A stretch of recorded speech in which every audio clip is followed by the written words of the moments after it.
আসসালামু আলাইকুম বন্ধুরা, কেমন আছেন আপনারা? আশা করি সবাই ভালো আছেন। আলহামদুলিল্লাহ আমিও ভালো আছি।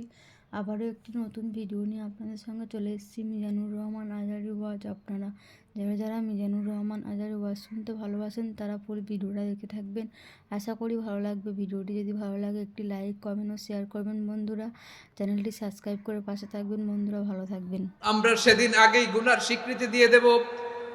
আমরা বলবো, আল্লাহ তুমি প্রশ্ন করার আগে তোমার একটা কথা বলি, আমারে কিছু জিজ্ঞেস করো না, আমি সব করেছি। এমন কোন পাপ নাই যে পাপ আমারে দিয়ে হয় নাই। তোমার রহমত দিয়ে তুমি জান্নাতে পাঠাবা, তোমার দয়ায় জান্নাতে যেতে চাই, আমল দিয়ে না। পারবেন বলতে?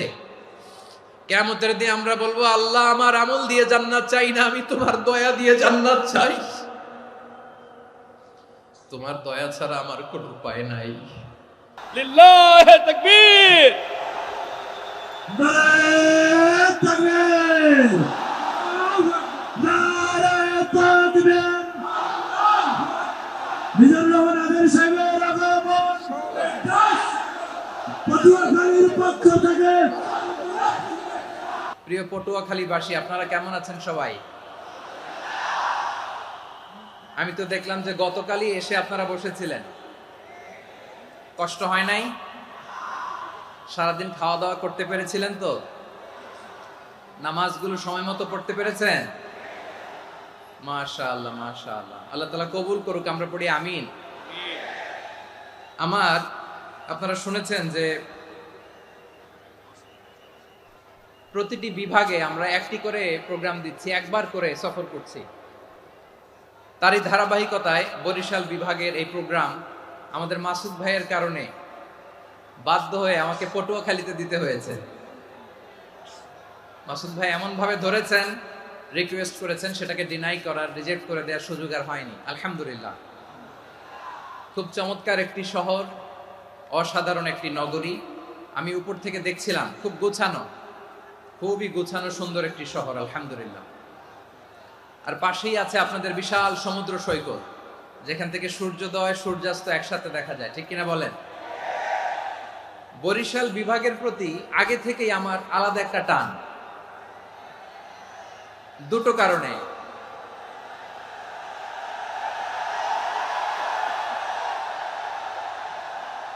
আলহামদুলিল্লাহ, আলহামদুলিল্লাহ, মাশাআল্লাহ। এই গণজোয়ারকে আল্লাহ তাআলা ইসলামের পক্ষে কবুল করে নিক। এই প্রাণ ঢালা উচ্ছ্বাস, ভালোবাসা, এটা কোরআনের জন্য, ইসলামের জন্য, ঠিক কিনা বলেন? কোন অপশক্তি এই গণজোয়ারকে ঠেকাতে পারবে না। কারণ যে ভালোবাসা আল্লাহর জন্য হয় সেটাকে ঠেকানো যায় না, ঠিক কিনা বলে? আমার প্রাণ প্রিয় পটুয়াখালীবাসী ভাইরা, বিশেষ দুটি কারণে বরিশাল বিভাগের প্রতি আমার আলাদা একটা ভালো লাগা। এর কারণ, এই অঞ্চলে আলেম ওলামা বেশি, ঠিক কিনা বলেন? আজকের এই প্রোগ্রামে অনেক কওমি মাদ্রাসার মুহতামিম সাহেবরা এসেছেন, আমি শুনেছি। আলিয়া মাদ্রাসার প্রিন্সিপাল হুজুররা এসেছেন, খতিব সাহেবরা এসেছেন, ইমাম সাহেবরা এসেছেন, মুয়াজ্জিন সাহেবরা এসেছেন। এই বিভাগে আলেম ওলামা বেশি। তার প্রমাণ, এখানে এই বরিশালের ভেতরে আছে সারসিনা দরবার, ঠিক কিনা বলেন? অনেক হাক্কানি একটা দরবার। সারসিনার মরহুম পীর সাহেব হুজুরের খেদমত করেছি আমি অনেকবার, সুযোগ হয়েছিল আমার ছাত্র জামানায়। তো ওনাদের মাদ্রাসা কেন্দ্রিক অনেক খেদমত, আলহামদুলিল্লাহ। তারপর এই বিভাগে রয়েছে চরমোনাই দরবার, ঠিক কিনা বলেন? ওনাদেরও বিশাল মাদ্রাসা, ধর্মীয় অঙ্গনে, মাদ্রাসা অঙ্গনে, রাজনৈতিক অঙ্গনে ওনাদের অনেক খেদমত। তারপরে এখানে আছে ঝালকাঠি এনএস কামিল মাদ্রাসা। আমরা কায়েস সাহেব হুজুরের কথা শুনেছি, আল ইত্তেহাদ মা আল ইখতিলাফ, মতবিরোধের সাথে ঐক্য, অসাধারণ কথা। তো এই সমস্ত বড় বড় আল্লাহওয়ালাদের আগমন এই ভূখণ্ডে হওয়ার কারণে এখানে ধর্মীয় বিশৃঙ্খলা, মারামারি কম, আছে ঐক্য, ঠিক কিনা বলেন? বরিশাল বিভাগের প্রতি আমার বিশেষ ভালোবাসার এটা একটা কারণ।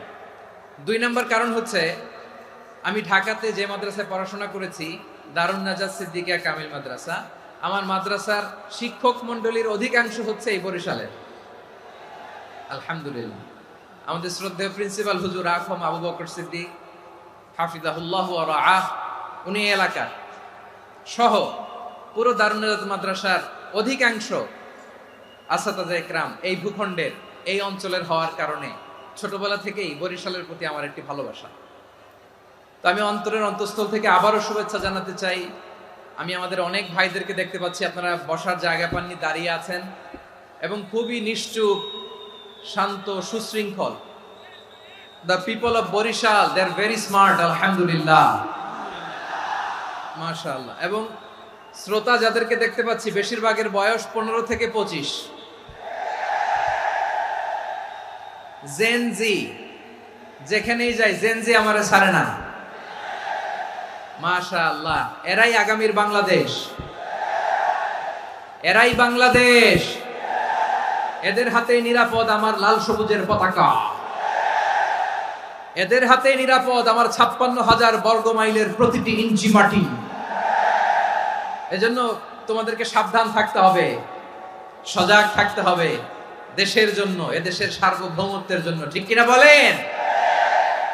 আমার প্রিয় ভাইরা, আপনারা এখন যেমনি নিশ্চুপ, নীরব, very quiet and calm, discipline, I like it, I love it. শেষ পর্যন্ত আপনারা এরকম নিশ্চুপ, নীরব, নিস্তব্ধ, নিঝুম থাকবেন তো আপনারা? মাশাআল্লাহ। আমি খুব লম্বা চূড়া সময় নেব না, অনেক আলোচনা হয়েছে, আমি পাশেই ছিলাম, আমি দুপুরেই চলে এসেছি, আমি শুনছিলাম আলোচনাগুলো, অসাধারণ আলোচনা হয়েছে। আসলে আলোচনা হওয়া দরকার অল্প, ইবাদত আর আমল হওয়া দরকার বেশি, ঠিক কিনা? কিয়ামতের একটা আলামত হচ্ছে খুতবুকুম তাওয়িলা ওয়া সালাওয়াতুকুম কাসীরা। কিয়ামতের আগে আমাদের বক্তব্য হয়ে যাবে লম্বা। Your speech will be longer and your salah will be very shorter. বক্তব্য হবে লম্বা, সালাত হবে খাটো। এই নমুনা বর্তমানে আছে না নাই? ঘন্টার পর ঘন্টা, তাও তৃপ্তি মিটে না।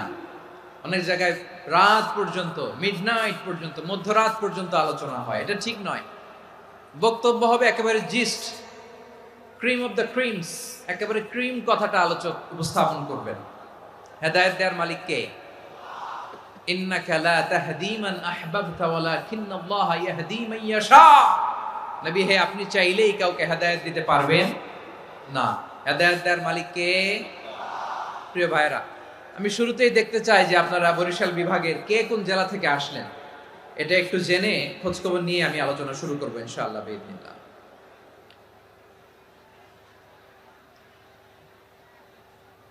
প্রিয় ভাইরা, আমি দেখতে চাচ্ছি আপনাদের এই বরিশাল বিভাগের ভোলা জেলা আছে না একটা, দ্বীপ জেলা, ওখান থেকে কেউ আসতে পারছেন নাকি? হ্যাঁ, আল্লাহু আকবার, আসছে তো, ওই যে হাত দেখা যাচ্ছে। সর্বনাশ, মাশাআল্লাহ, ঠিক আছে, আল্লাহ আমার ভাইদেরকে তুমি কবুল করো। বরগুনা জেলা থেকে কেউ এসেছেন আজকের প্রোগ্রামে? ইয়া সালাম, মাশাআল্লাহ, মাশাআল্লাহ, ওয়েলকাম, ওয়েলকাম, ঠিক আছে।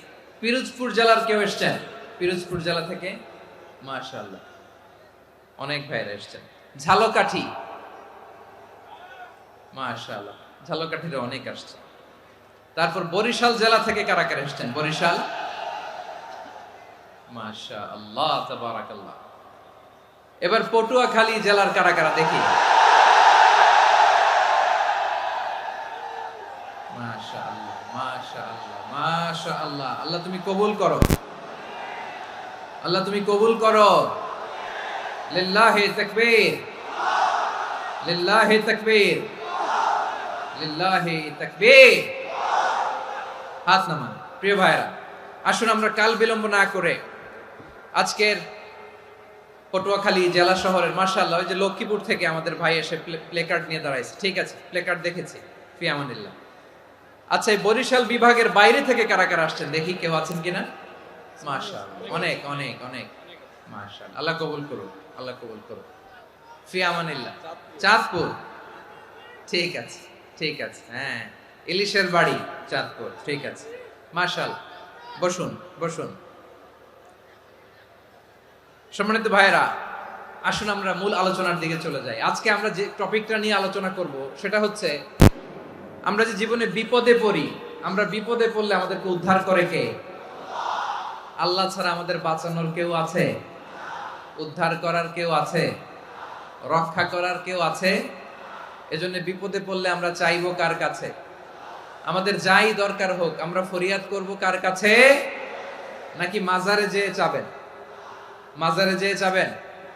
অনেকে তো মাজারে যেয়ে কপাল খসে, আছে না নাই? মাজারে যেয়ে সন্তান চায়, আছে?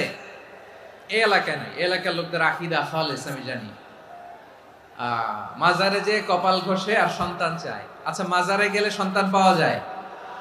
আচ্ছা, মাজারে না গেলে যদি বাচ্চা না হতো, গরু ছাগলের যে বাচ্চা হয় ওরা কোন মাজারে মানত করে বলেন? কথা কি বুঝতেছেন? এই যে প্রতি বছর গরু ছাগল ভেড়া এগুলো যে বাচ্চা দেয়, এরা কোন মাজারে যে মানত করে? এজন্য চাইতে হবে একজনের কাছে, তিনি কে? আমার প্রিয় পটুয়াখালীবাসী, মাজার জিয়ারত করা সুন্নাহ। আমরা মাজার জিয়ারত করব, আল্লাহ ওয়ালাদের কবরে যাব, আমরা সেখানে যে সালাম দিব, দোয়া করব, নিজের জন্য করব, কবরে শুয়ে থাকা মাইয়েতের জন্য করব, পুরো মুসলিম উম্মার জন্য করব। কিন্তু কবরে যিনি শুয়ে আছে ওই বাবার কাছে সন্তান চাওয়া যাবে? চাকরি চাওয়া যাবে? সফলতা চাওয়া যাবে? সফলতা দেয় কে? সবাই বলেন নাই, আওয়াজ করে বলেন, সফলতা দেওয়ার মালিক কে? এক কথাই রব্বুল আলামিন বলেন, ওয়া ইয়ামসাসকাল্লাহু বিদুররিন ফালা কাশিফা লাহু ইল্লা হু ওয়া ইয়ুরিদকা বিখাইরিন ফালা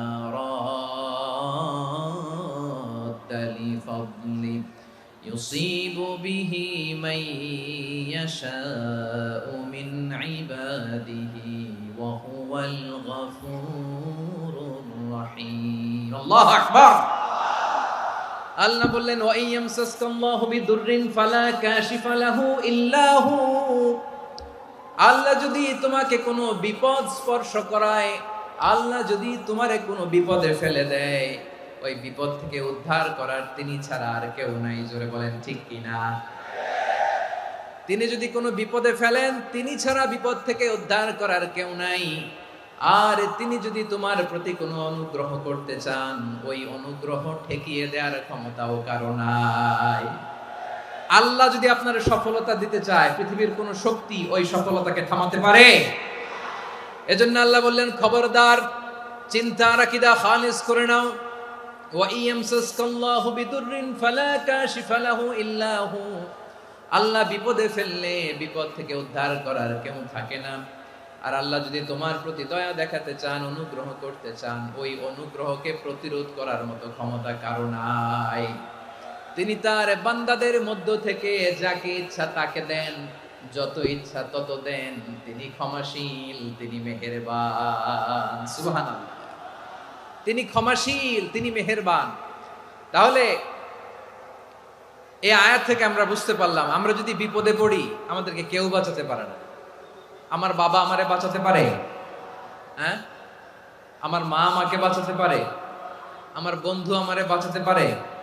আমার দলের কর্মী আমাকে বাঁচাতে পারে? আমার পীর সাহেব আমারে বাঁচাতে পারে?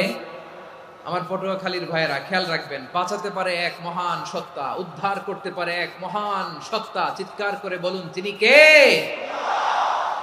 আবার আল্লাহ বললেন, আম্মাই ইউজিবুল মুত্তাররা ইযা দাআহু ওয়া ইয়াকশিফুস সুআ ওয়া ইয়াজআলুকুম খুলাফাআল আরদ আইলাহুম মা'আল্লাহ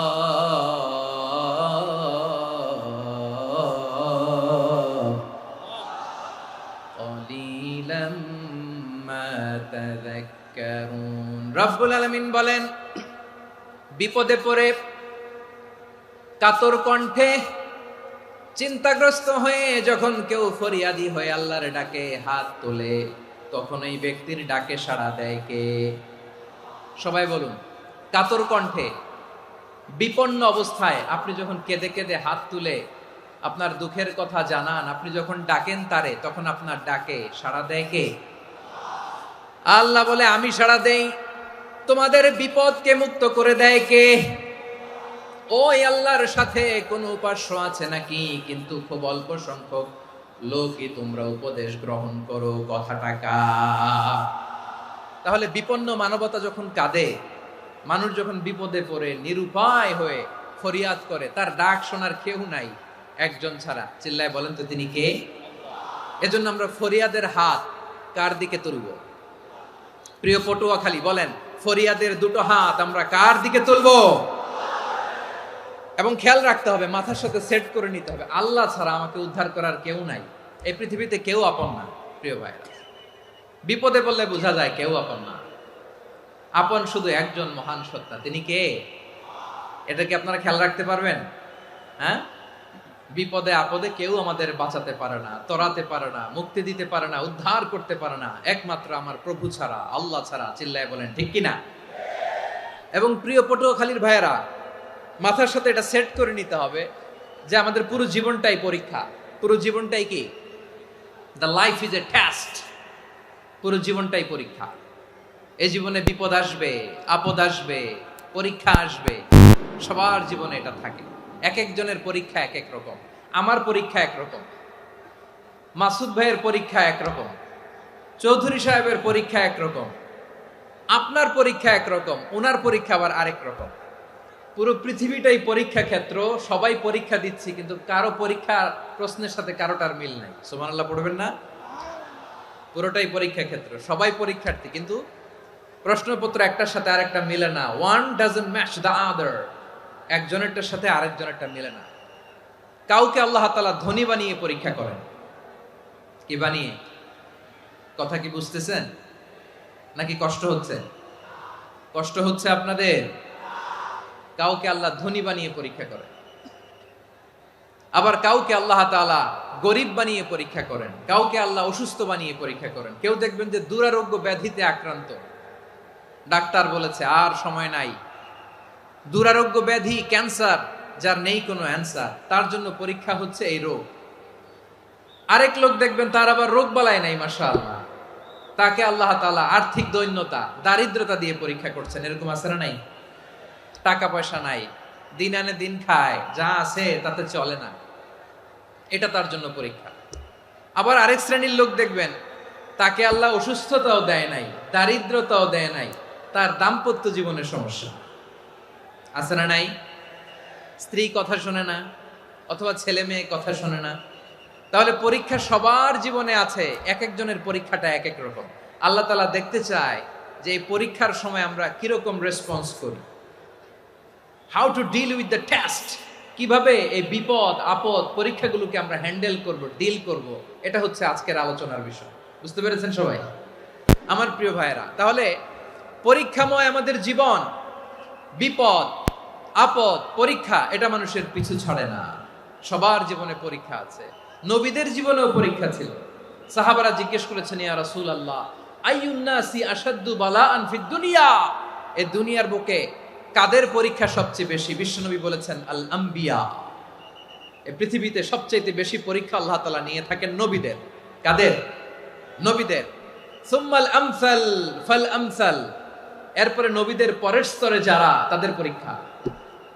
এরপরে তাদের পরের স্তরে যারা, তাদের পরীক্ষা। সিদ্দিকিনদের, শুহাদাদের, সলিহিনদের, আল্লাহওয়ালাদের। যার ঈমান যত মজবুত, তার জীবনে পরীক্ষাও তত বেশি। চিল্লায় বলেন ঠিক কিনা? তাহলে মুমিনরা, বিশ্বাসীরা, আমরা কি পরীক্ষা বিপদ আপদে ভয় পাই? হ্যাঁ, বিপদ দেখলে ভয় লাগে আপনাদের? ভয় লাগে? হ্যাঁ, না, মুমিনরা বিপদে ভয় পায় না, তারা হতাশ হয় না, সুবহানাল্লাহ, তারা নিরাশ হয় না। বিশ্বাসীরা হাল ছেড়ে দেয় না, তারা ভরসা রাখে একজনের উপর। চিল্লায় বলতে হবে তিনি কে? কারণ মুমিন জানে the grief isn't permanent, the test isn't permanent, the struggle in our life isn't permanent. আমাদের জীবনের দুঃখ, কষ্ট, স্ট্রাগল, এগুলো পার্মানেন্ট নয়। After every difficulties there is an ease. সব কষ্টের পরেই একটা সুখ আছে না নাই? রব্বুল আলামিন বলেন, ফা ইন্না মাআল উসরি ইউসরা, ইন্না মাআল উসরি ইউসরা, ভয় পেও না, চিন্তা করো না, কষ্টের সাথেই আমি রেখে দিয়েছি স্বস্তি। সুবহানাল্লাহ বলেন। মুমিন জীবনে বিপদ যত বেশি, কষ্ট যত বেশি, তার সামনে সফলতা তার চেয়েও বেশি। ঠিক কিনা বলেন? কারণ বিশ্বাসীরা জানে রাত্রি যত গভীর হয়, সুবহে সাদিকের সময় তত আগাতে থাকে। গর্ভবতী নারীর পেটের ব্যথা যত বাড়তে থাকে, ঘরে নতুন মেহমান আগমনের সময় ঘনাতে থাকে, মুমিনদের উপর বিপদ, অত্যাচার, আপদ, পরীক্ষা যত বাড়তে থাকে, কালেমার পতাকা উড্ডয়নের সময় কাছে আসতে থাকে। বিশ্বাসীদের এগুলো হিসাব মিলানো অনেক আগে, এগুলো অনেক আগে হিসাব মিলানো। দুঃখের আধার শেষে সুখের আলো মিটি মিটি হাসে, চিল্লায় বলেন ঠিক কিনা? দুঃখের আধার শেষে আলোর প্রভাত হাসে, হতাশার কালো মেঘে যায় গো ভেসে, হতাশার কালো মেঘে যায় গো ভেসে। দুঃখের আধার শেষে আলোর প্রভাত হাসে, হতাশার কালো মেঘে যায় গো ভেসে, হতাশার কালো মেঘে যায় গো ভেসে। কোরআনে দুঃখের আধার শেষে আলোর প্রভাত হাসে, হতাশার কালো মেঘে যায় গো ভেসে, হতাশার কালো মেঘে যায় গো ভেসে। ঠিক কিনা বলেন? দুঃখ যত বেশি, পরীক্ষা যত বেশি, কষ্ট যত বেশি, সুখের সময় তত কাছাকাছি, চিল্লায় বলতে হবে ঠিক কিনা? এজন্য মুমিন জীবনে পরীক্ষা বেশি, মুমিনদের হতাশা নাই, মুমিনরা নিরাশ হয় না, হতাশ হয় কাফিররা। মুমিনরা কখনো হাল ছেড়ে দেয় না, মুমিনরা ভরসা রাখে একজনের উপর, তিনি কে? তাহলে আমার প্রিয় পটুয়াখালীবাসী, বিপদ থাকবে, পরীক্ষা থাকবে, এই বিপদ থেকে আমাদেরকে উদ্ধার করবেন একজন, তিনি কে? আমরা শুধু আল্লাহর উপরই ভরসা রাখবো। রাজি আছেন তো? চাইবো একজন সত্তার কাছে, আওয়াজ করে বলুন তিনি কে?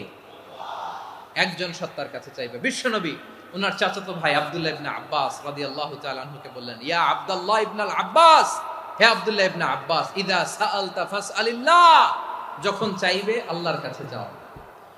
ও আব্দুল্লাহ, যখন চাইবা আল্লাহর কাছে চাও। ওয়া ইদা ইসতাআনতা ফাসতাইন বিল্লাহ, যখন সাহায্য চাইবা আল্লাহর কাছে ফরিয়াদ করো। জেনে রেখো ও আব্দুল্লাহ, ওয়া'লাম আন্নাল উম্মাতা লাউ ইজতামাআত আলা আন ইয়ানফাউকা বিশাইইন লাম ইয়ানফাউকা ইল্লা বিশাইইন ক্বাদ কাতাবাহু আল্লাহু লাক। ও আব্দুল্লাহ, জেনে রেখো, মনে রেখো, গোটা বিশ্বের সবাই মিলে যদি তোমার উপকার করতে চায়, ততটুকুই তারা করতে পারবে যতটুকু আল্লাহ তোমার নসিবে সেটা লিখে রেখেছে। ঠিক কিনা বলেন? আর যদি গোটা বিশ্বের সবাই মিলে তোমার বিরুদ্ধে কনস্পাইরেসি করে, ষড়যন্ত্র করে, গোটা বিশ্বের সবাই মিলেও যদি তোমার ক্ষতি করতে চায়, ততটুকুই শুধু পারবে যেটা আল্লাহ তোমার জন্য বরাদ্দ রেখেছে। যতটুকু আল্লাহ তাআলা তোমার জন্য বরাদ্দ রেখেছে অতটুকুই ক্ষতি করতে পারবে, আর এক চুল বেশিও করতে পারবে না, কমও করতে পারবে না। চিল্লায় বলেন ঠিক কিনা? এজন্য আমরা চাইবো কার কাছে? সবাই বলেন নাই, আওয়াজ করে বলেন কার কাছে? সব সময় আমরা আল্লাহর কাছে চাইবো, বিপদে আপদে, সুখে দুঃখে, সচ্ছল অবস্থায় অসচ্ছল অবস্থায়, পরাজয়ের সময় বিজয়ের সময়, সব সময় আমরা ভরসা রাখবো কার উপর? সবাই বলুন। একদল লোক আছে যারা বিপদে পড়লে আল্লাহরে ডাকে, আছে না নাই? পটুয়াখালীতে মাশাআল্লাহ নাই। বিপদ আসলে আল্লাহরে ডাকে, বিপদ নাই আল্লাহও নাই। বিপদে পড়লে নামাজ পড়ে, বিপদও নাই নামাজও নাই। বিপদে পড়লে জিকির করে, বিপদ যখন চলে যায় ওদের জিকিরও বন্ধ হয়ে যায়। এরকম আছে না নাই? কিছু লোক দেখবেন পরীক্ষা আসলে নামাজ পড়ে, আছে আছে? জেনজি আওয়াজ করো, এরকম আছে? এই কমন পড়ে গেছে, কমন পড়ছে। দেখবেন পরীক্ষার সময় নামাজ পড়ে, পরীক্ষাও নাই নামাজও আছে। এরকম কিছু লোক আছে অসুস্থ হলে আল্লাহরে বড্ড ভালোবাসে, আল্লাহরে খুব ডাকে। অসুস্থ হইলে অসুস্থতাও নাই, আল্লাহ স্মরণও নাই। দেখবেন কিছু লোক নির্বাচন আসলে খুব আল্লাহওয়ালা হয়ে যায়, তখন দেখবেন মাথার মধ্যে হেজাব লাগায়, পাঞ্জাবি লাগায়, আল্লাহওয়ালা হয়ে যায়। নির্বাচনও নাই, এরপরে আল্লাহর কথাও নাই, আছে না নাই? না, এরকম হওয়া যাবে না। সব সময় আমরা আল্লাহরে ডাকবো, বিপদে আপদে সব সময় ভরসা রাখবো আমরা একজনের উপর। আওয়াজ করে বলেন, তিনি কে? এ কথায় আল্লাহ তাআলা আমাদের চোখে আঙ্গুল দিয়ে জানিয়ে দিলেন, ফাইদা রাকিবু ফিল ফুলকি দা'আউল্লাহা মুখলিসিনা লাহুদ্দিন ফালাম্মা নাজ্জাহুম ইলাল বাররি ইযা হুম ইউশরিকুন। আল্লাহ বলে, একদল লোক আছে, তারা যখন নৌযানে চড়ে, জলযানে চড়ে, সাগরের মধ্যে যখন জাহাজে চড়ে, লঞ্চে চড়ে, তারা যখন তুফানের সম্মুখীন হয়, তখন তারা আল্লাহরে বড্ড বেশি ডাকে, একান্ত ভাবে ডাকে, বিশুদ্ধ চিত্তে ডাকে। আবার তুফান থেকে তাদেরকে সেফ জোনে নিয়ে, নিরাপদ জোনে নিয়ে যখন বন্দরে আমি আল্লাহ তাদেরকে ভিড়িয়ে দেই, ওই লোকগুলো আবার আমি আল্লাহর সাথে শিরিক করে। এরকম আছে না নাই? জাহাজে উঠছে, সাগরের মাঝখানে তুফান, ওই সময় দেখবেন আল্লাহ কারে কয়। এই কথা তো আপনাদেরকে বোঝানো সহজ, আপনারা তো নদীর দেশের মানুষ। লঞ্চে চড়েন নাই কারা কারা দেখি? লঞ্চে চড়ছেন? হ্যাঁ, লঞ্চে চড়ে নাই এরকম একজনও নাই এখানে। আচ্ছা, লঞ্চে উঠছেন কে কে দেখি? মাশাআল্লাহ, মাশাআল্লাহ, মাশাআল্লাহ। ঠিক আছে, আপনাদের বোঝানো সহজ। আচ্ছা, লঞ্চে উঠে তুফানের সম্মুখীন হয়েছেন, জলোচ্ছ্বাস, সবাই? মাশাআল্লাহ। তো এই ওয়াজ তো আপনাদের মুখস্থ, ঠিক কিনা বলেন? আমার বলার দরকার নাই, বলেন। মাঝ নদী, তুফান, জলোচ্ছ্বাস, জলের মধ্যে উচ্ছ্বাস, ঢেউ, টর্নেডো, সাইক্লোন, মেঘের ঘনঘটা, পরিবেশ ঘুটঘুটে অন্ধকার, লঞ্চ একবার এদিকে আরেকবার ওইদিকে, ভিতরে কি অবস্থা হয় বলেন তো? হ্যাঁ, তখন মুসলিম আল্লাহরে ডাকে, হিন্দু আল্লাহরে ডাকে, ঠিক কিনা বলেন? আস্তিক আল্লাহরে ডাকে, নাস্তিক আল্লাহরে ডাকে, ঠিক কিনা? লঞ্চের ভেতর, স্টিমারের ভেতর কান্নারে রোল পড়ে যায়, চিৎকারের রোল পড়ে যায়, সবার মুখ দিয়ে শুধু একটা আওয়াজ, লা ইলাহা লা ইলাহা লা ইলাহা সুবহানাল্লাহ আলহামদুলিল্লাহ লা ইলাহা। আল্লাহ নামের জিকির করবে যারা, আল্লাহর কাছে প্রিয় তারা, আল্লাহর কাছে প্রিয় যারা, জান্নাতে প্রবেশ করবে তারা, জোরে লা ইলাহা লা ইলাহা ইল্লাল্লাহ লা ইলাহা ইল্লাল্লাহ মুহাম্মাদুর রাসূলুল্লাহ সাল্লাল্লাহু আলাইহি ওয়াসাল্লাম। আমার প্রিয় পটুয়াখালীবাসী, তাহলে লঞ্চের ভেতরে যখন আমরা তুফানের মধ্যে পড়ি, তখন সবাই মিলে আমরা একটা নামের জিকির করি। নামটা কার? মুসলমানেরাও ডাকে, হিন্দুরাও ডাকে, আস্তিকও ডাকে, নাস্তিকও ডাকে, সবাই ডাকে একজনকে, তিনি কে? আবার দেখবেন ওই আল্লাহ তুফানের পরে, ঝড়ের পরে ওই লঞ্চটাকে যখন সদর ঘাটে ফিরিয়ে দেয়, আবার আমরা নাফরমানি শুরু করে দেই। সে কোথায় আল্লাহ বললেন, ফাইদা রাকিবু ফিল ফুলকি দা'আউল্লাহা মুখলিসিনা লাহুদ্দিন ফালাম্মা নাজ্জাহুম ইলাল বাররি ইযা হুম ইউশরিকুন। সাগরে যখন তুফানে পড়ে আমি আল্লাহর ডাকে, আবার আমি আল্লাহ যখন বাঁচিয়ে দেই, আবার আমি আল্লাহর সাথে শিরিক শুরু করে। আমরা কি এরকম হতে চাই নাকি? এরকম করবেন? হ্যাঁ না, আমরা তুফানে পড়লেও আল্লাহরে ডাকি, আবার বাঁচায় দেওয়ার পরেও ডাকি কারে? আল্লাহকেই ডাকি। বিমানের মধ্যে মাঝে মাঝে দেখবেন যে এয়ার টার্বুলেন্স হয়, জানেন? এয়ার টার্বুলেন্স জানেন তো? মাঝে মাঝে বিমানটা বাউন্সিং করে, বাম্পি, ভেরি বাম্পি ওয়েদার। শোনেন নাই? 40,000 ফিট উপরে যখন থাকে, তখন পাইলট মাঝে মাঝে বলে, dear passengers, ladies and gentleman, right now we are flying 40,000 feet above the ground and we are passing very air turbulence, very heavy air turbulence right now. Please fasten your seatbelt. দেখবেন মাঝে মাঝে বলে যে ভদ্র মহিলা ভদ্র মহোদয়গণ আমরা 40,000 ফিট উপর দিয়ে যাচ্ছি আর এয়ার টার্বুলেন্স ফেস করছি, মেহেরবানি করে আল্লাহর হস্তে সিট বেল্ট বাঁধুন। তখন বিমানটা এরকম বাউন্সিং করে, শেকিং করে। আপনারা মুখোমুখি হয়েছেন? ইদানিং এই এয়ার টার্বুলেন্স বেড়ে গিয়েছে। গত বছর আমার ইন্টারন্যাশনাল অনেকগুলো ফ্লাইট ছিল, তো আমি দেখলাম যে আগের ফ্লাইটগুলোর তুলনায় এখন এয়ার টার্বুলেন্স খুব বেশি। আমি একটু রিসার্চ করে দেখলাম ক্লাইমেট চেঞ্জের কারণে, জলবায়ু পরিবর্তনের কারণে আকাশের বাতাসের মুভমেন্টে পরিবর্তন হয়েছে, ফলে এখন বিমান শেকিং করে বেশি, বাউন্সিং, বাম্পি ওয়েদার। তো বলেন তো 40,000 ফিট উপরে যখন আপনি, কয় হাজার ফিট, সবাই বলুন কয় হাজার ফিট, 40,000 ফিট উপরে যখন আপনি, তখন যখন বিমানটা এরকম বাউন্সিং করে, সবাই যখন ভমিটিং করে বিমান নষ্ট করে দেয়, বমি করে, তখন বাঁচানোর কে আছে আল্লাহ ছাড়া? কেউ আছে? ওই মুহূর্তেও সবাই মিলে একজনের ডাকে আওয়াজ করে বলেন তিনি কে?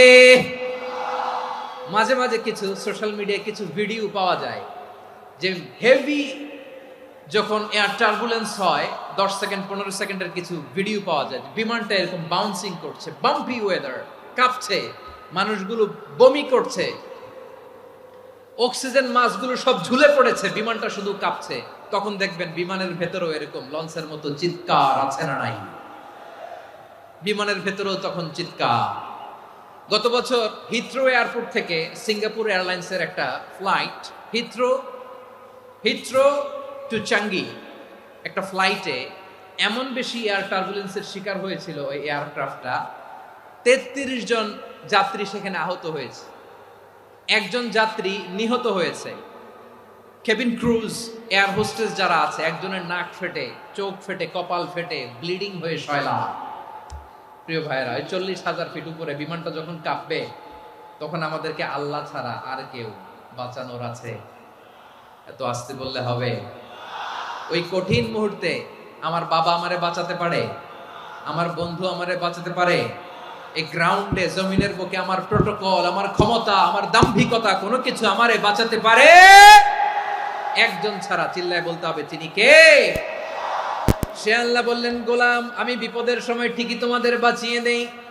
ওই বিমানের ভেতরে 40,000 ফিট উপরে যখন তোমরা এয়ার টার্বুলেন্সের শিকার হও, তখন নাস্তিকও আল্লাহরে ডাকে, হিন্দু আল্লাহরে ডাকে। জোরে বলেন ঠিক কিনা? আবার বিমানটা যখন শান্ত হয়ে যায়, একটু পরেই বিমানের স্ক্রিনের মধ্যে হিন্দি সিনেমা খোঁজে। বিমানের স্ক্রিনে কিন্তু বিশাল ওখানে আফলাম ফিল্মের একেবারে বোঝাই করা। বিমানটা শান্ত হলে আবার হিন্দি সিনেমা দেখা শুরু করে। একটু আগে ডাকছিল কারে? দেখবেন বাংলাদেশে আমাদের ক্রিকেটাররা যখন অন্য কোনো দেশের সাথে খেলে, অনেক সময় এমন হয় বল বাকি একটা, রান দরকার 6টা। বল বাকি কয়টা? পটুয়াখালী বোঝে নাই বোধহয়। বল বাকি কয়টা? রান দরকার। আপনি দেখবেন ক্যামেরাম্যান তখন গ্যালারিতে খালি দেখায় দর্শকদের যে কি অস্থিরতা। হিপ হপ স্টাইলের মেয়েটা, যে মেয়েটার ওড়না এতক্ষণ ছিল গলায়, এতক্ষণ কই ছিল, ওই মেয়েটা দেখবেন ওড়নাটা টেনে মাথায় দিয়ে এরকম মুনাজাত ধরতেছে, আল্লাহ আল্লাহ, একটা ছক্কা, আল্লাহ আল্লাহ, আমার লাল সবুজের পতাকারে তুমি অপমানিত কইরো না আল্লাহ, ইন্ডিয়ার সাথে আমাদের খেলা, আল্লাহ আল্লাহ, একটা ছক্কা, একটা। পুরো খেলা জুড়ে এই মেয়ের ওড়না ছিল গলায়, কিন্তু যখন এক বলে 6 রান দরকার, ওড়না চলে আসছে কোথায়? মাথায়। আবার মুনাজাত আছে না নাই? ঠিকই বাংলাদেশের দামাল ছেলে এমন এক শট মারলো, বল চলে গেল স্টেডিয়ামের বাইরে, ছক্কা, জিতে গেলাম আমরা। পুরো স্টেডিয়াম জুড়ে চিৎকার, হই হুল্লোড়, মৌজ মাস্তি।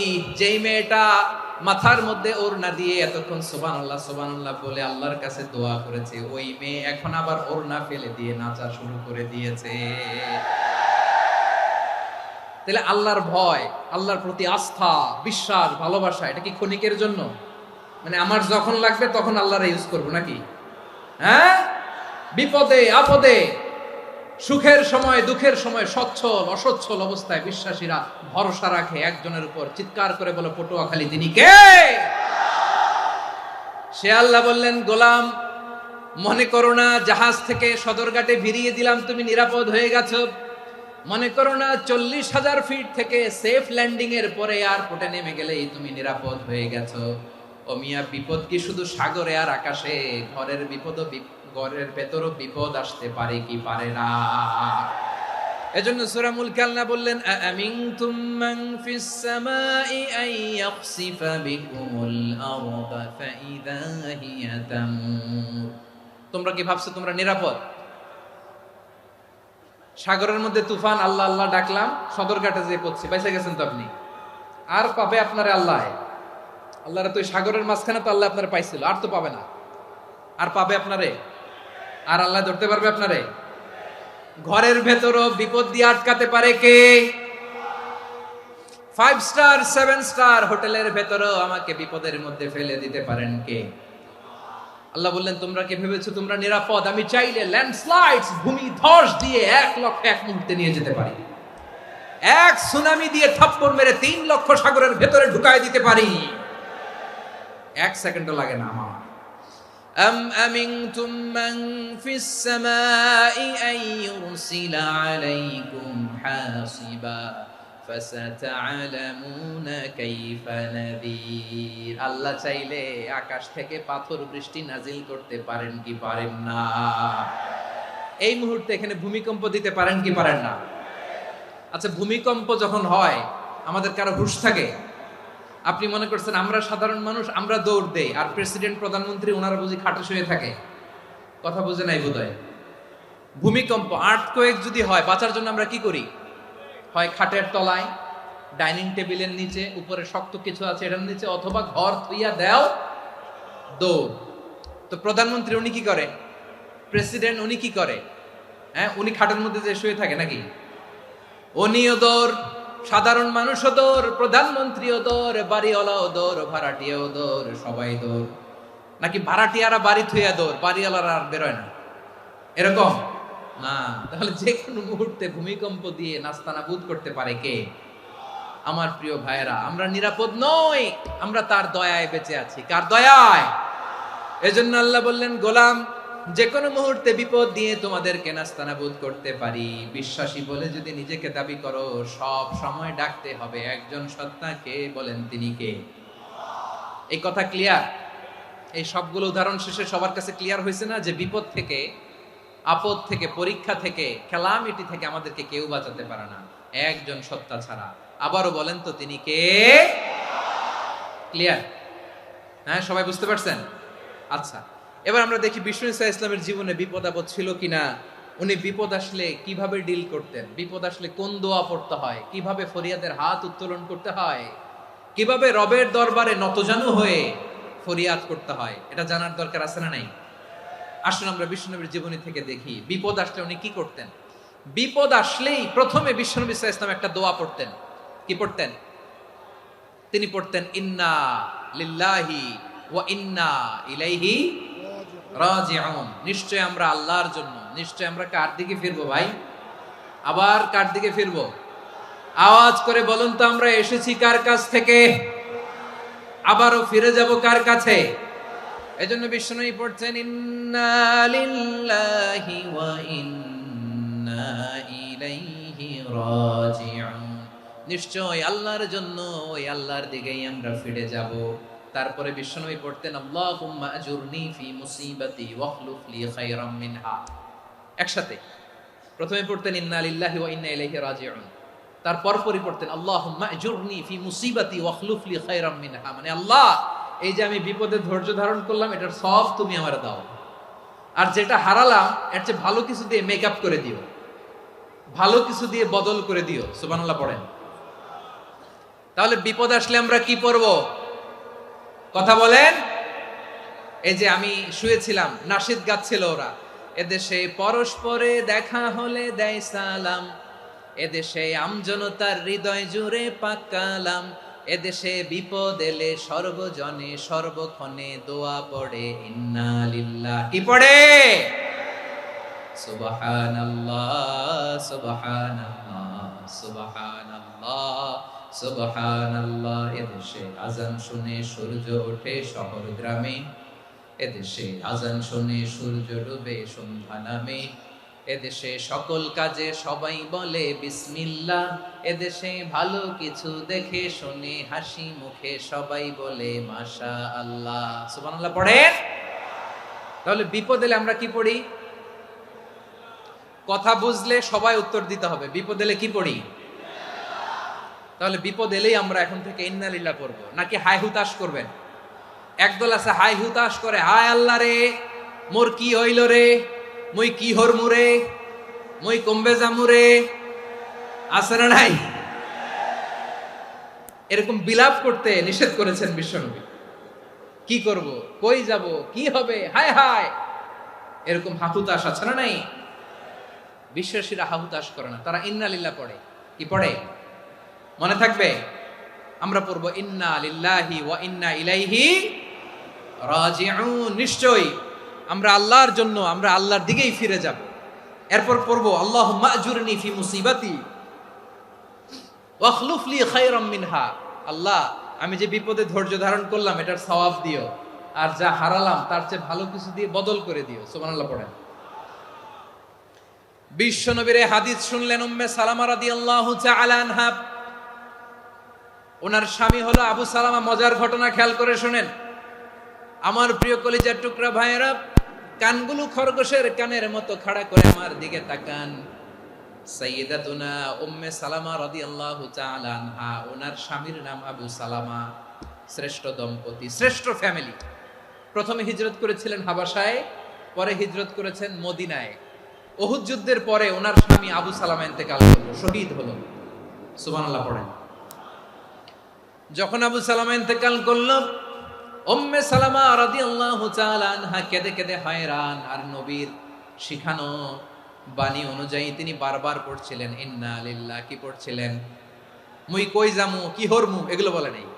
কি বলছে? ইন্না লিল্লাহ। যেহেতু বিশ্বনবী বলেছেন কেউ যদি বিপদের প্রথম ধাক্কায় পড়ে ইন্না লিল্লাহি ওয়া ইন্না ইলাইহি রাজিউন, আল্লাহুম্মা আজুরনি ফি মুসিবাতি ওয়া আখলুফ লি খায়রাম মিনহা, তাহলে এই বিপদে যে সে যা হারালো তার চেয়ে শ্রেষ্ঠ কিছু দিয়ে আল্লাহ তার বদল দিয়ে দিবে। এই হাদিস শুনে উম্মে সালামা রাদিয়াল্লাহু তাআলা আনহা ওনার প্রাণ প্রিয় স্বামী আবু সালামার ইন্তেকালের পরে চোখের পানি ছাড়ে আর পড়ে ইন্না লিল্লাহি ওয়া ইন্না ইলাইহি রাজিউন, আল্লাহুম্মা আজুরনি ফি মুসিবাতি ওয়া আখলুফ লি খায়রাম মিনহা। বারবার এই দোয়া পড়ে চোখের পানি ছাড়ে, এই দোয়া পড়ে চোখের পানি ছাড়ে। আর মনে মনে বলে আবু সালামার মতো ভালো মানুষ মদিনাতে নাই, আবু সালামার চেয়েও ভালো মানুষ মদিনাতে নাই। তার চেয়ে ভালো মানুষ কি করে আল্লাহ তাআলা আমারে দিবে? তার চেয়ে ভালো মানুষ তো আমি মদিনাতে দেখি না। চোখের পানি দিয়ে বুক ভাসায় আর নবীর হাদিসের উপর আমল করে পড়ে ইন্না লিল্লাহি ওয়া ইন্না ইলাইহি রাজিউন, ইন্না লিল্লাহি ওয়া ইন্না ইলাইহি রাজিউন। পড়তে পড়তে চোখের পানি ছাড়ে আর চিন্তা করে বিশ্বনবী বললেন এই দোয়া পড়লে যেটা হারালাম তার চেয়ে ভালো কিছু দিয়ে আল্লাহ পুরস্কার দেয়। আবু সালামার চেয়ে ভালো মানুষ মদিনার মধ্যে আর কে হতে পারে? কি আজীব তামাশা, কি অবাক করা ঘটনা। কিছুদিন পরে দেখা গেল সাইয়্যিদুল মুরসালিন রাহমাতাল লিল আলামিন স্বয়ং বিশ্ব নবী উম্মে সালামাকে বিয়ের প্রস্তাব পাঠিয়েছে। স্বয়ং বিশ্ব নবী উম্মে সালামা রাদিয়াল্লাহু তাআলা আনহাকে বিয়ের প্রস্তাব পাঠিয়েছেন। উনি রাজি হয়ে গেলেন, বিয়ে হয়ে গেল। উনি হয়ে গেলেন উম্মুল মুমিনিন, আমাদের মা, পুরো মুসলিম উম্মার মা। চিৎকার করে বলেন আল্লাহু আকবার। তাহলে আমার প্রাণ প্রিয় ভাইয়েরা, বিপদে পড়লে আমরা পড়বো ইন্না লিল্লাহি ওয়া ইন্না ইলাইহি রাজিউন, আল্লাহুম্মা আজুরনি ফি মুসিবাতি ওয়া আখলুফ লি খায়রাম মিনহা। পড়বেন? পড়বেন না? যারা যারা বিপদ আসলে এই দোয়াটা পড়বেন এখন থেকে আওয়াজ করে ইনশাআল্লাহ বলেন। যা হারাইছেন তার চেয়ে শ্রেষ্ঠ জিনিস দিয়ে বদলা দিবে কে? বিশ্বাস হয়?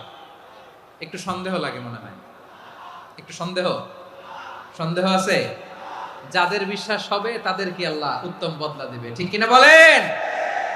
তাহলে বিপদে পড়লেই প্রথমে আমরা এটা পড়ব।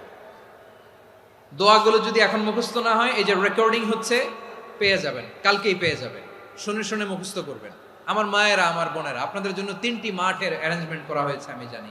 আপনারাও এই দোয়াগুলো পড়বেন, আপনার স্বামীকে শেখাবেন, সন্তানকে শেখাবেন, আপনার পুরো পরিবারটাকে জান্নাতের টুকরো বানিয়ে দিবে কে? তাহলে বিপদ আসলে প্রথমে কি পড়তে হবে এটা জেনে গেলাম। এরপরে বিপদ আসলে নিজেকে কি করে আল্লাহর কাছে সঁপে দিতে হয় এটাও জানার দরকার আছে না নাই? বিপদে প্রথমে ইন্নালিল্লাহ পড়লাম, ধৈর্য ধারণ করলাম, বিপদ থেকে উদ্ধারের সর্বোচ্চ চেষ্টা করলাম, আমার কাজ যখন শেষ তখন আমি আমার এই বিষয়টা আল্লাহর কাছে সঁপে দিব। কার কাছে সোপর্দ করব? কার কাছে? বিপদে বললে কেমন করে নিজেকে আল্লাহর কাছে সঁপে দিতে হয় আসুন সাইয়েদনা ইব্রাহিম আলাইহিস সালামের জীবনী থেকে জানি। আল্লাহর খলিল ইব্রাহিম আলাইহিস সালাম আমাদের মতো সমাজ ব্যবস্থা পায় নাই। আমরা জন্মের পরে আমাদের কানের ভেতরে আজান দিয়েছে কে? একামত দিয়েছে কে? আমাদের বাপদাদারা আমাদের কানে আজান দিয়েছে কি? দেয় নাই। আমাদের জন্মের পরেই তো আজান, একামত, বাড়ির পাশে মসজিদ, প্রতিদিন আজান, জুমার খুতবা, প্রতি মাসে মাসে তাফসিরুল কোরআন মাহফিল, মসজিদ, মিনারা, অভাব নাই। ঠিক কিনা বলেন? আপনি যেই সুন্দর ইসলামিক এনভায়রনমেন্ট পেয়েছেন, আমাদের ইব্রাহিম খলিল উনিও কি এরকম পেয়েছিলেন? হ্যাঁ, উনি জন্মের পর পরে ওনার কানে আজান দিয়েছে কেউ? আমার প্রিয় ভাইরা, আগা গোড়া একটা শিরকি পরিবেশ উনি জন্মগ্রহণ করেছেন। উনি ছাড়া ওই তল্লাটে একজনও আল্লাহর উপর বিশ্বাসী নাই। কল্পনা করতে পারেন? গোটা তল্লাটে, গোটা দেশে বিশ্বাসী মুমিন, আল্লাহর উপর বিশ্বাস স্থাপনকারী কয়জন? সবাই বলেন কয়জন? বাকি সব মুশরিক। বাকি সব মুশরিক নিজের সাথে নিজে শক্ত বোঝাপড়া করে, অ্যানালজি করে, সেলফ কনভারসেশন করে উনি মহা সত্যের সন্ধান পেয়েছে। উনি আকাশের তারা দেখে ভাবে মনে হয় এটাই আমার খোদা, পরে দেখে তারা নাই, মনে মনে বলে না তাইলে এটা না। আবার চাঁদ দেখে বলে চাঁদটা বড় মায়া লাগে, মনে হয় এটাই আমার রব, পরে দেখে চাঁদও নাই, কয় না এটা না। এরপরে দ্বীপ প্রহরের জলজলে সূর্যটা খাঁ খাঁ করে গোটা পৃথিবীটারে রৌদ্র দিয়ে তাতিয়ে রাখে। তিনি ভাবলেন মনে হয় এটাই আমার রব, কারণ এটাই তো সবচেয়ে বড়। কিন্তু বিকেল বেলা ওই সূর্যটাও যখন চলে যায়, সাইয়েদনা ইব্রাহিম বলে না এটাও তো নাই, আমার খোদা যদি আমারে ছেড়ে চলে যায়, বিপদে পড়লে আমারে উদ্ধার করবে কে? এভাবে নিজের সাথে অ্যানালজি, সেলফ কনভারসেশন করতে করতে করতে তিনি মহা সত্যের সন্ধান পেয়েছেন। সুবহানাল্লাহ পড়েন। সব শেষে তিনি ডিসিশন নিয়ে ঘোষণা দিলেন, ইন্নী ওয়াজ্জাহাতু ওয়াজহিয়া লিল্লাযী ফাতারাস সামাওয়াতি ওয়াল আরদা হানিফান ওয়া মা আনা মিনাল মুশরিকিন। নিশ্চয় আমি এমন সত্তার দিকে মনোনিবেশ করলাম, মুখাপেক্ষী হলাম, যিনি আকাশ বানিয়েছেন, জমিন বানিয়েছেন, আমি মুশরিক নই। সুবহানাল্লাহ। পারতেন? আপনি পারতেন? কেউ নাই, লক্ষ লক্ষ মুশরিক, আপনি একা। ওনার মতো এরকম বিচক্ষণতা দিয়ে আল্লাহরে খুঁজে পাইতে পারতেন আপনি? কি নবী ছিল, আল্লাহকে খুঁজে পেয়েছে। যখন আল্লাহর ইবাদত শুরু করলো, এই কথা ছড়ায় পড়লো চারদিকে। নমরুদ সাইয়েদনা ইব্রাহিমকে ডেকে পাঠালেন। নমরুদ বলে, ইব্রাহিম তুমি নাকি মূর্তির পূজা না করে কোন নতুন রবের ইবাদত করো, কে তোমার রব? সাইয়েদনা ইব্রাহিম বললেন, রব্বি আল্লাযী ইউহয়ী ওয়া ইউমীত, আমি এমন রবের ইবাদত করি যিনি জীবন দেন, যিনি মৃত্যু দেন। নমরুদ বলে, তাই নাকি? তোমার রব জীবন দেয়, মৃত্যু দেয়? আর এটা তো আমি দেই, আমিও তো জীবন দেই, আমিও তো মৃত্যু দেই। সাইয়েদনা ইব্রাহিম বললেন, কেমন করে তুমি জীবন দাও, মৃত্যু দাও, একটু দেখাও তো। নমরুদ জেলখানা থেকে দুজন কয়েদিকে ডেকে আনলো। কয়েদি এনে অর্ডার করলো, একটাকে এখনই শিরোচ্ছেদ, হেড অফ, ডেথ পেনাল্টি, মৃত্যুদণ্ড দেয়া হলো, ফিনকি দিয়ে রক্ত বের হলো। নমরুদ বলে, দেখো দুজনকে ধরে আনলাম, একজন কয়েদিকে দিলাম ডেথ পেনাল্টি, মৃত্যুদণ্ড, ওরে মৃত্যু দিলাম। আরেকজন যে দাঁড়িয়ে আছে, চাইলে ওরেও আমি মৃত্যুদণ্ড দিতে পারি, কিন্তু না, ওরে আমি দিব না, ওরে আমি বাঁচাইয়া দিলাম, ছেড়ে দিলাম, মানে জীবন দিলাম। দেখো ইব্রাহিম, তোমার চোখের সামনে একজন রে মৃত্যু দিলাম, আর একজন রে জীবন দিলাম। আপাত দৃষ্টিতে তাই তো, একজন রে তো জীবন দিল, আরেকজন রে মৃত্যু দিল। সাইয়েদনা ইব্রাহিম এবার বিপাকে পড়ে গেলেন। কিন্তু এক একজন নবীকে আল্লাহ এমন উইজডম বিচক্ষণতা দিয়ে এই জমিনে পাঠিয়েছেন, মুহূর্তের মধ্যে আল্লাহর খলিল ইব্রাহিম বললেন, فإن الله يأتي بالشمس من المشرق فأت بها من المغرب فبهت الذي كفر। আল্লাহর খলিল ইব্রাহিম বললেন, নমরুদ বুঝলাম তুমি জীবন দাও, মৃত্যু দাও, দেখলাম, কিন্তু আমার রব আমার আল্লাহ প্রতিদিন সকালবেলা উষা লগ্নে ওই পূর্ব দিগন্ত থেকে সূর্যটাকে উদিত করেন, সাঁঝের বেলা, বিকেল বেলা, কুথুরি লগ্নে, সন্ধ্যা বেলা ওই দ্বিপ্রহরের জল জলে সূর্যটাকে পশ্চিম দিগন্তে ডুবিয়ে দেন। মানে সকালবেলা পূর্ব দিক থেকে উদিত করা সূর্যটাকে পশ্চিম দিকে বিকেলে তিনি ডুবিয়ে দেন। তুমি যদি পারো ওই সূর্যটাকে পশ্চিম দিক থেকে উদিত করে পূর্ব দিকে ডুবিয়ে দাও। সুবহানাল্লাহ পড়বেন না? দেখেন, ইনস্ট্যান্ট ইন্টেলেক্ট, মুহূর্তে বিচক্ষণতা, উইজডম কাকে বলে? নমরুদ পারবে? নমরুদের বাপ পারবে? ওর দাদা, ওর 14 গোষ্ঠী, গোটা বিশ্বের সব ক্ষমতাধর রাষ্ট্রনায়করা একসাথে হলে পারবে? ফাবুহিতাল্লাযী কাফার পারে নাই, ব্যর্থ হয়েছে। এবার তেলে বেগুনে জ্বলে উঠেছে, রেগে মেগে আগুন বলে ফালকুহু ফিল জাহিম। ওর সাথে তর্ক নাই, না পেরে এবার এটারে আগুনে ফেলা। বিশাল বিশাল গাছ কেটে লাকড়ি এনে আগুনের কুণ্ডলি বানানো হলো, দাও দাও দাও দাও করে আগুন জ্বলে। আল্লাহর খলিল ইব্রাহিমকে আগুনে নিক্ষেপ করা হবে। আল্লাহর খলিল সাইয়েদনা ইব্রাহিমের হাতের মধ্যে রশি দিয়ে টাইট করে বাঁধা হলো, পায়ের মধ্যেও টাইট করে রশি দিয়ে বাঁধা হলো। আল্লাহর খলিল ইব্রাহিমকে আগুনের কুণ্ডলির মধ্যে ফেলা হবে। ওমিয়া, আপনি যে বিপদের কারণে ভয় পান, হতাশ হন, এটা কোনো বিপদ ওনার বিপদের সামনে? পটুয়াখালী আওয়াজ করে বলুন, সাইয়েদনা খলিল ইব্রাহিমের বিপদের সামনে আমাদের বিপদগুলো কোনো বিপদ? এটা কোনো বিপদই না, এটা কোনো বিপদই না। হাত পা বেঁধে টাইট করে নিক্ষেপ করা হবে, সিম্পলি ফেলা যাবে না, কারণ দাও দাও করে দ্য ব্লেজিং ফায়ার, এমন আগুনের কুণ্ডলি কাছে যাওয়া যায় না, আগুনের উত্তাপে নিক্ষেপ করা হবে। হাতে রশি বেঁধে, পায়ে রশি বেঁধে আল্লাহর খলিল ইব্রাহিম আলাইহিস সালামকে আগুনের মধ্যে নিক্ষেপ করা হবে। আহা, এটার বলে অগ্নি পরীক্ষা। উনি অগ্নি পরীক্ষার সম্মুখীন হয়েছিলেন, এজন্য কঠিন পরীক্ষাকে আমরা অগ্নি পরীক্ষার সাথে তুলনা করি, ঠিক কিনা? সাইয়েদনা জিবরাইল এসে বললেন, ও আল্লাহর খলিল, ওরা তো আপনার হাতও বেঁধে ফেললো, পাও বেঁধে ফেললো, নড়াচড়ার সুযোগ নাই, বলেন আমি জিবরিল ফেরেশতা আপনার জন্য কি করতে পারি? আল্লাহর খলিল ইব্রাহিম বলেন, ও জিবরাইল, তোমার কাছে আমার কোনো চাওয়া পাওয়া নাই। সুবহানাল্লাহ বলেন। তোমার কাছে বলার কিছু নাই, তোমার সাহায্যের আমার দরকার নাই। সাইয়েদনা ইব্রাহিম আলাইহিস সালামকে হাতে পায়ে রশি বেঁধে, হাত পা বাঁধা অবস্থায় জ্বলন্ত অগ্নিকুণ্ডে যখন নমরুদের দলবল নিক্ষেপ করবে, আল্লাহর খলিল কিভাবে নিজেকে আল্লাহর কাছে সঁপে দিয়েছেন, পটুয়াখালীর ভাইরা খেয়াল করে শুনুন।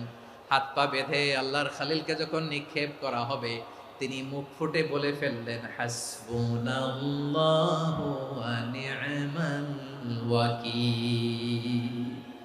হাসবুনাল্লাহু ওয়া নি'মাল ওয়াকিল, আমার জন্য আল্লাহই যথেষ্ট, আমার জন্য আল্লাহই যথেষ্ট। তিনি আমার সবচেয়ে বড় গার্ডিয়ান, তিনি আমার সবচেয়ে বড় অভিভাবক। জিব্রাইলের সাহায্যের অফারকে ফিরিয়ে দিলেন, দুনিয়ার বুকে কারো কাছে কিছু বলেন নাই, মুখ ফুটে বলেছেন হাসবুনাল্লাহ। ও আমার পটুয়াখালীর প্রাণের ভাইয়েরা, খেয়াল রাখবেন, কোন বান্দা তার হাতে থাকা সব চেষ্টাটুকুন করার পরে মুখ ফসকে মুখ দিয়ে যখন বলে ফেলে হাসবুনাল্লাহ, বান্দা যখন হাসবুনাল্লাহ বলে ফেলে, ওই ব্যাপারটা ডিল করার দায়িত্ব স্বয়ং আল্লাহ আরশের উপর থেকে নিয়ে নেয়। আপনি যখন বলে ফেলবেন হাসবুনাল্লাহ, এটা ডিলিং করবে কে তখন? চিল্লায় বলেন না, তিনি কে?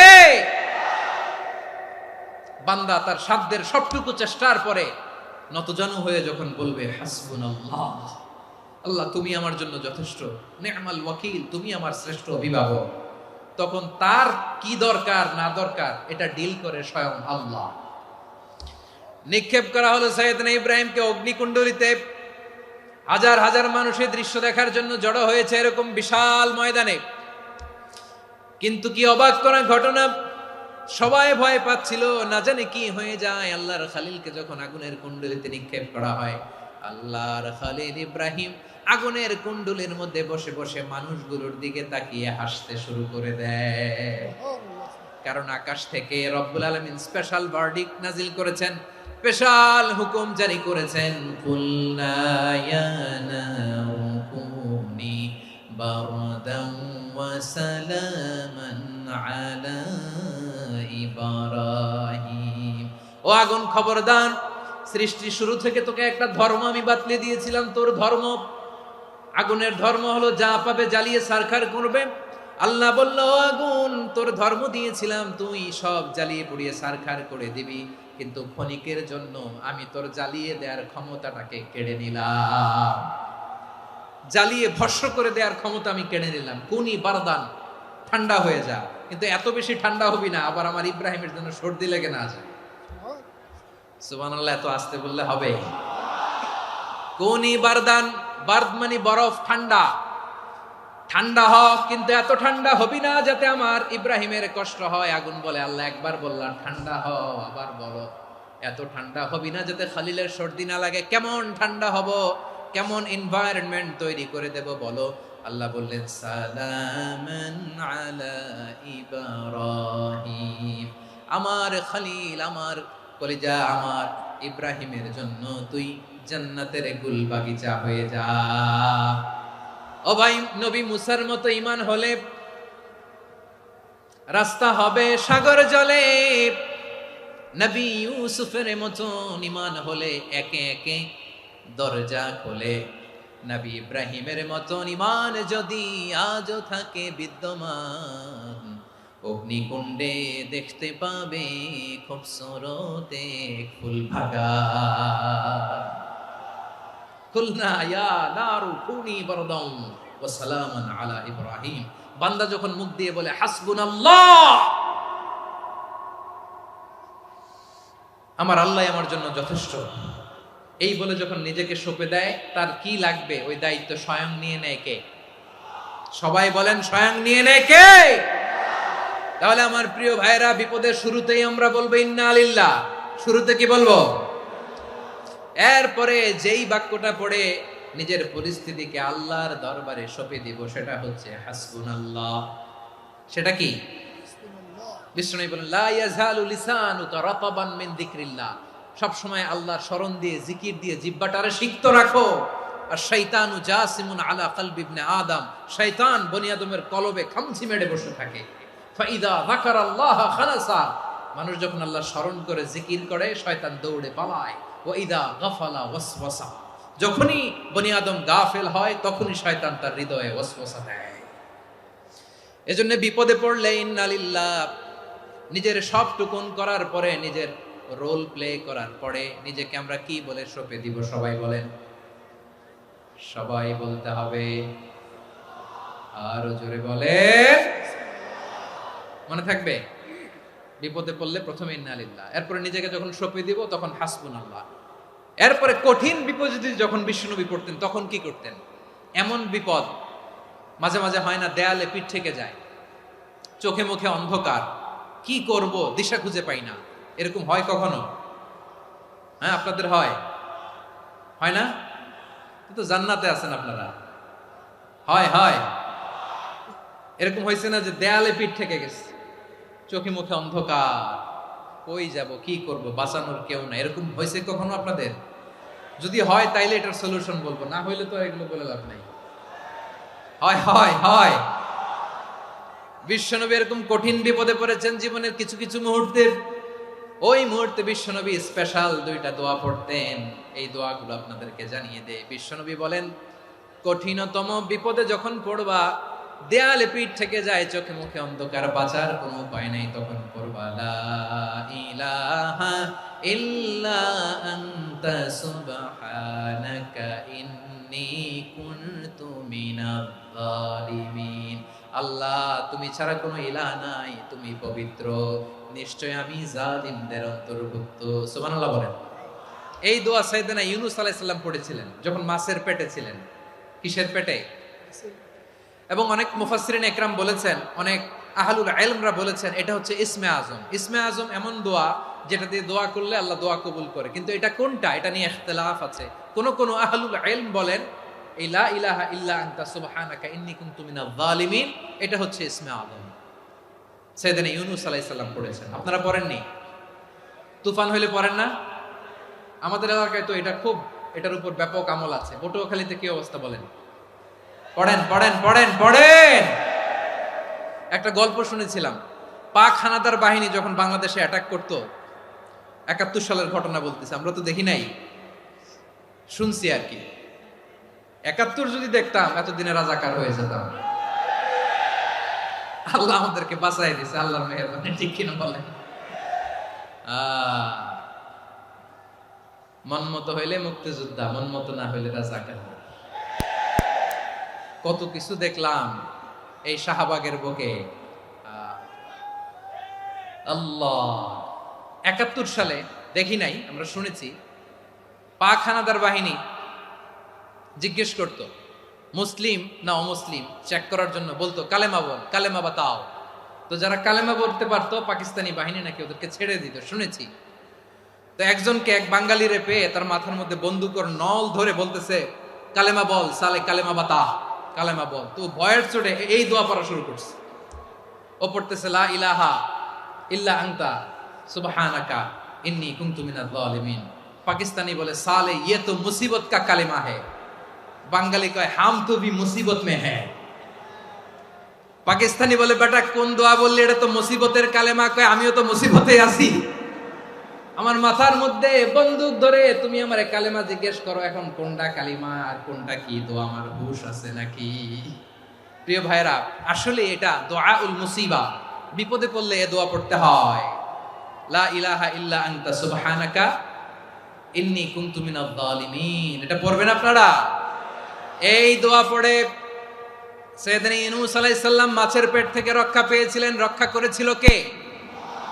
তুমি ইউনূস নবীরে যখন খাইলো মাছেতে গিলিয়া, ফেরেশতা পাঠাইয়া দিলে ইসমে আজম দিয়া। প্রাণে ছিল যাহার ভয় সেথা পাইল আশ্রয়, প্রাণে ছিল যাহার ভয় সেথা পাইল আশ্রয়। মাছের পেট হতে সে যে পেল পরিত্রাণ। আল্লাহু আল্লাহু তুমি জাল্লে জালালুহু, শেষ করা তো যায় না গে তোমার গুণগান। আল্লাহু আল্লাহু সুবহানাল্লাহ পড়ে। লা ইলাহা ইল্লা আনতা সুবহানাকা ইন্নী কুনতু মিনাজ জালিমিন। বিশ্বনবী বললেন, দেয়ালে পিঠ থেকে গেলে, চোখে মুখে অন্ধকার, বাঁচার কোনো উপায় নাই, তখন এই দোয়াটা পড়তে হবে। এই দোয়া পড়ে আল্লাহর কাছে ফরিয়াদ করলে বিপদ মুক্ত করবেন কে? কেন এই দোয়াটা আল্লাহর কাছে বড্ড প্রিয় জানেন আমার ভাইয়েরা? কারণ এই দোয়ার মধ্যে 3টা জিনিস আছে। আমি যেরকম আঙ্গুল উঁচু করেছি এরকম করেন তো। 3টা। কয়টা? 3টা। 1 নম্বরে হচ্ছে তাওহীদ, 2 নম্বরে তাসবিহ, 3 নম্বরে তাকরীর। আই রিপিট, আবারও বলছি, 1 নম্বরে তাওহীদ, 2 নম্বরে তাসবিহ, 3 নম্বরে তাকরীর। এ দোয়াটা আল্লাহর কাছে এত পছন্দনীয় কারণ এ দোয়ার প্রথম অংশে আছে তাওহীদ, আল্লাহর একত্ববাদের ঘোষণা। লা ইলাহা ইল্লা আনতা, ও আল্লাহ আপনি ছাড়া কোনো ইলাহ নাই, উপাস্য নাই। এ কথা বললে আর আল্লাহ বড্ড খুশি হয়ে যায়। সুবহানাল্লাহ পড়েন।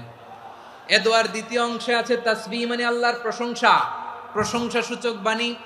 সুবহানাক সুবহানাক সুবহানাক, ও আল্লাহ আমি আপনার পবিত্রতা ঘোষণা করছি। সুবহানাক, এ কথা শুনলেও আল্লাহ খুশি হয়ে যায়। সুবহানাল্লাহ পড়েন। এই দোয়ার তৃতীয় অংশে আছে তাকরীর। তাকরীর মানে পাপের স্বীকৃতি। তাকরীর মানে কি? তাকরীর মানে পাপের স্বীকৃতি। এই দোয়ার তৃতীয় অংশে আছে ইন্নী কুনতু মিনাল জালিমিন, ও আল্লাহ আমি জালিমদের অন্তর্ভুক্ত। আল্লাহ আল্লাহ আমি জালেম, আল্লাহ আমি ভুল করেছি, অন্যায় করেছি, আল্লাহ আমি জালেমদের অন্তর্ভুক্ত। এই পাপের স্বীকৃতি, অ্যাকনোলেজমেন্ট আল্লাহ বড্ড পছন্দ করে। যখন আল্লাহর কাছে আপনি ছোট হবেন, ছোট হতে হতে যত ছোট হবেন, ওই দৃশ্যটা দেখতে আল্লাহ বড্ড পছন্দ করে। সুবহানাল্লাহ বলেন। 3 নম্বর অংশ ইন্নী কুনতু মিনাজ জালিমিন, আল্লাহ আমি জালেমদের অন্তর্ভুক্ত।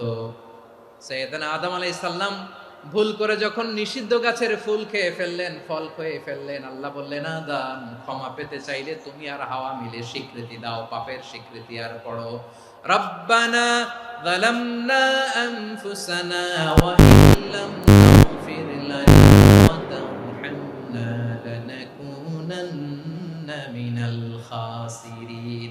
ও আল্লাহ আমি আদম আর হাওয়া যালামনা আনফুসানা, আমরা আমাদের নফসের উপর বড্ড জুলুম করেছি।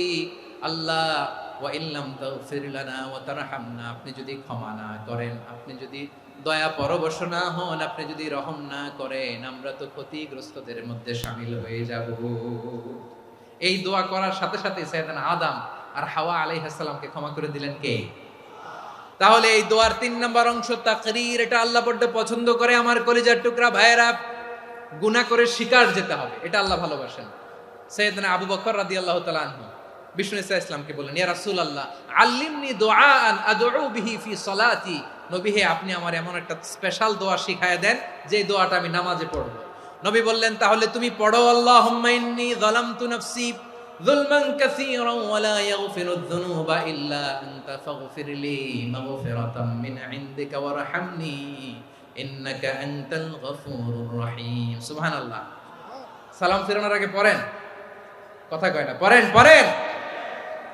ও আবু বকর, নামাজে যদি দোয়া করতে মনে চায় এই দোয়াটা পড়বা, আল্লাহুম্মা ইন্নী যালামতু নাফসি, আল্লাহ জুলুম করেছি আমার নফসের উপর, যুলমান কাসীরা, অনেক জুলুম, ওয়া লা ইয়াগফিরুয যুনুবা ইল্লা আনতা, আপনি ছাড়া এই জুনুব, এই পাপ ক্ষমা করার দ্বিতীয় কোনো রব নাই। আছে? আল্লাহ ছাড়া আমাদের গুনাহ আর কে কে ক্ষমা করতে পারে বলেন তো? কে পারে? কে? এজন্য আল্লাহরে বলবেন, আল্লাহ আমি ছাড়া তোমার গোলামের অভাব নাই, ও আমার রব আমি ছাড়া এই জমিনের বুকে তোমার গোলামের অভাব নাই, কিন্তু তুমি ছাড়া তো আমার দ্বিতীয় কোনো রব নাই। পারবেন বলতে?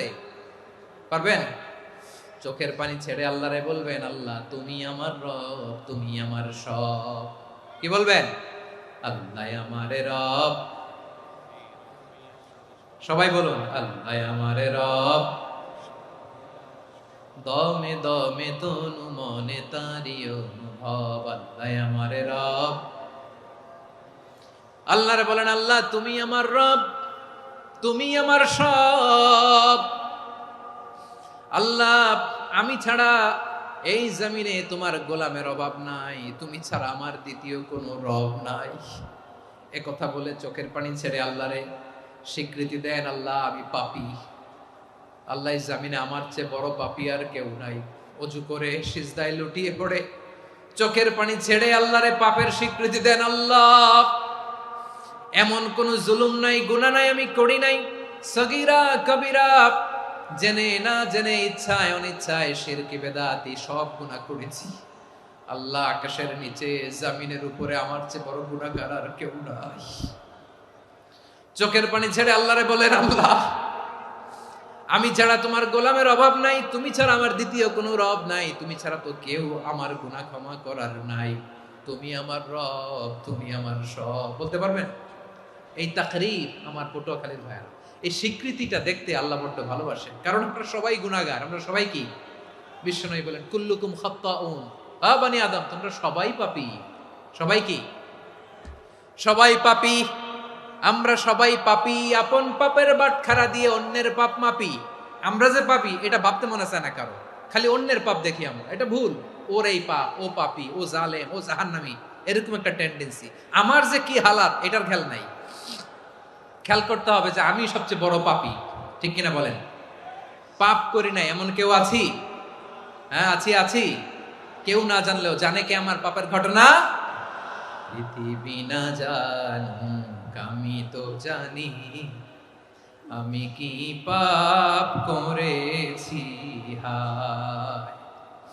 ও আমার কলিজার টুকরা ভাইয়েরা, মাথাটাকে নিচু করে জীবনের সব গুনার ফিরিস্তিগুলো একটা একটা করে স্বীকার করে আল্লাহরে বলেন, আল্লাহ আমি পাপী, আল্লাহ আমার চেয়ে বড় পাপী এই দুনিয়াতে কেউ নাই, আকাশের নিচে জমিনের উপরে আমার চেয়ে বড় পাপী কেউ নাই। একটা একটা করে আল্লাহ স্বীকার করি আমি পাপী, সব পাপের স্বীকৃতি দিলাম। পৃথিবী না জানুক আমি তো জানি, আমি কি পাপ করেছি হায়। আমার পাপের করলে বিচার, বাঁচার আমার নাই উপায়। দয়াময় তুমি মাফ করো আমায়, করো আমার। আল্লাহ তাআলা যদি দয়া করে আমাদেরকে মাফ না করে, আমাদের বাঁচার কোনো উপায় নাই। আপনি কি ভেবেছেন আপনার নামাজ দিয়ে আপনি জান্নাতে যাবেন? আপনি তাহাজ্জুদ গুজার, সেজদা দিতে দিতে কপালে দাগ ফেলেছেন, এটা আপনারা জান্নাতে নেবে না? আপনি এলাকার সবচেয়ে বড় হাতেম তাই দানশীল, এই দানের ভরসায় বসে আছেন? কশিন কালো না। আমাদের নামাজ, আমাদের রোজা, আমাদের ইবাদত, এগুলোকে মিজানের পাল্লায় উঠালে কোনো ওজনই হবে না। তবে আমাদের একটা কৌশল জানা আছে, আমরা আল্লাহর রহমতের ভিখারি। আমরা সেদিন আগেই গুনার স্বীকৃতি দিয়ে দেব। আমরা বলবো, আল্লাহ তুমি প্রশ্ন করার আগে তোমার একটা কথা বলি, আমারে কিছু জিজ্ঞেস করো না, আমি সব করেছি।